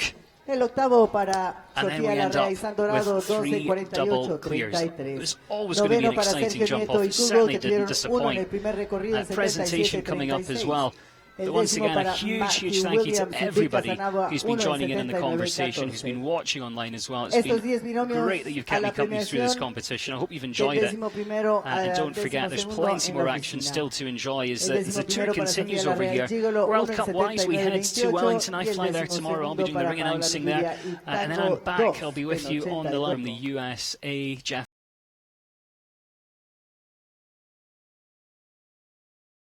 Speak to you again very, very soon.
Y vamos a proceder a la premiación de este clásico Audi-Scappino.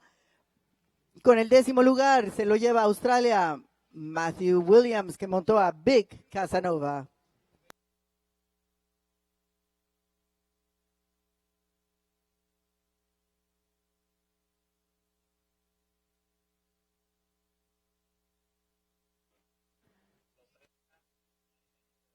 Nos hace el honor de premiarlo la señora María Inés Urrea Villaseñor.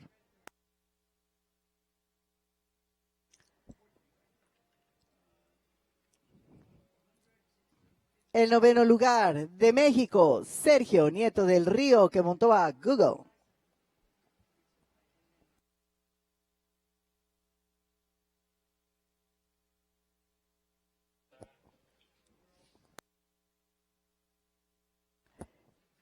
Nos hace el honor de premiarlo la señora Beatriz Sánchez Navarro. El 8º lugar de México, Sofía Larrea, que montó a San Dorado.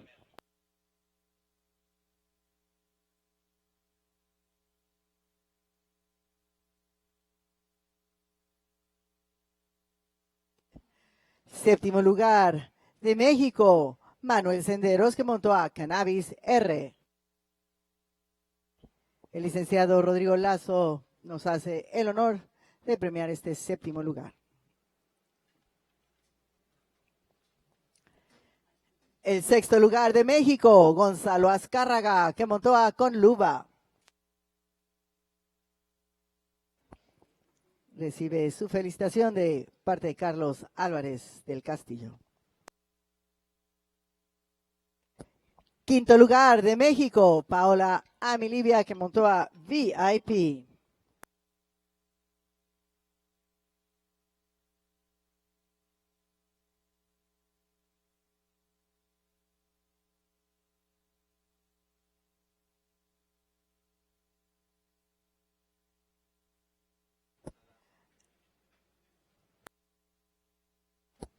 Cuarto lugar de Uruguay, Juan Manuel Luzardo, que montó a Stan.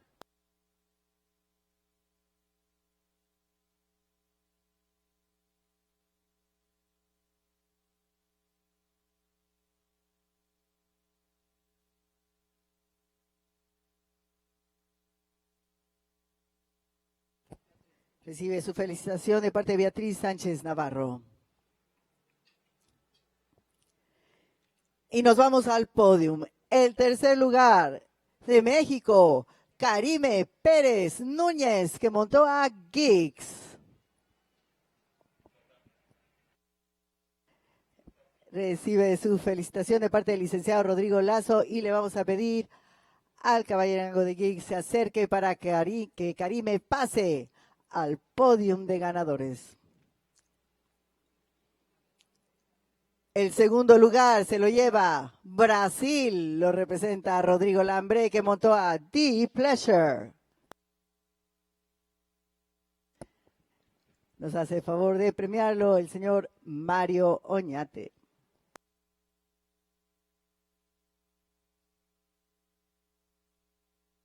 Le vamos a pedir a Rodrigo se desmonte para ocupar su sitio en el podium de ganadores. Y ahora sí, el ganador del clásico Audi-Scappino en este CSI 4 estrellas de México, Iago Álvarez del Castillo, que montó a Puertas Liz. Ceci Barba y Juan Carlos Álvarez del Castillo. Carlos Álvarez del Castillo premian a Yago, ganador de este clásico, y le vamos a pedir al caballerango de Puertas Liz se acerque para que Yago pase a ocupar el máximo sitio en el podium de ganadores.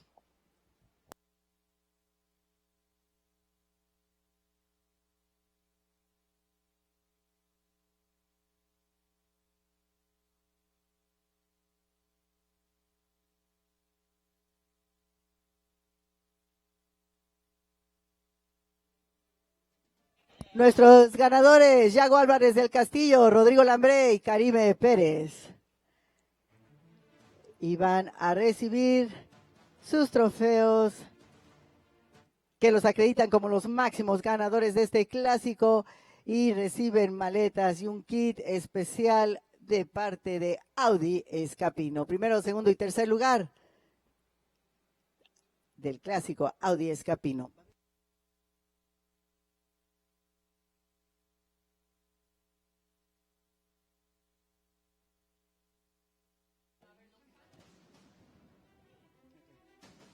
La foto y bien, les vamos a pedir al público se ponga de pie para entonar el himno nacional de México en honor a nuestro ganador Yago Álvarez del Castillo.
Gracias, felicidades jinetes. Ahora las representantes de Audi-Scappino entregarán las maletas y el kit especial que Audi-Scappino ofrece a nuestros ganadores del primero, segundo y tercer lugar. Y bien, la acostumbrada botella de champán para que Yago, el ganador, brinde con Rodrigo y con Karime por el triunfo que obtuvieron aquí en el Guadalajara Country Club.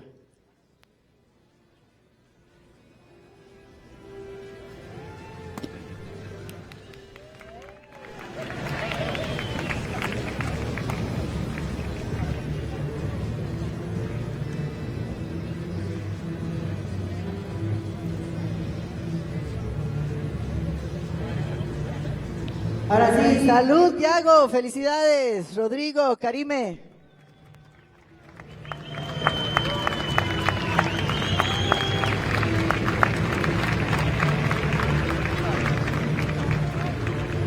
Bien, ahora les vamos a pedir a Yago, a Rodrigo y a Karime pasen a montarse para que Yago encabece la vuelta de la victoria. Aprovechamos para agradecerle al licenciado Rodrigo Lazo Corbera, miembro del Consejo de Directores del Guadalajara Country Club, al señor Carlos Álvarez del Castillo, a la señora Ceci Barba, a la señora Beatriz Sánchez Navarro, a la señora María Inés Urrea Villaseñor, al señor Mario Ñate y a las representantes de Escapino que nos hicieron el honor de premiar esta prueba. Yago, tú me dices, ¿ya? ¡Vámonos!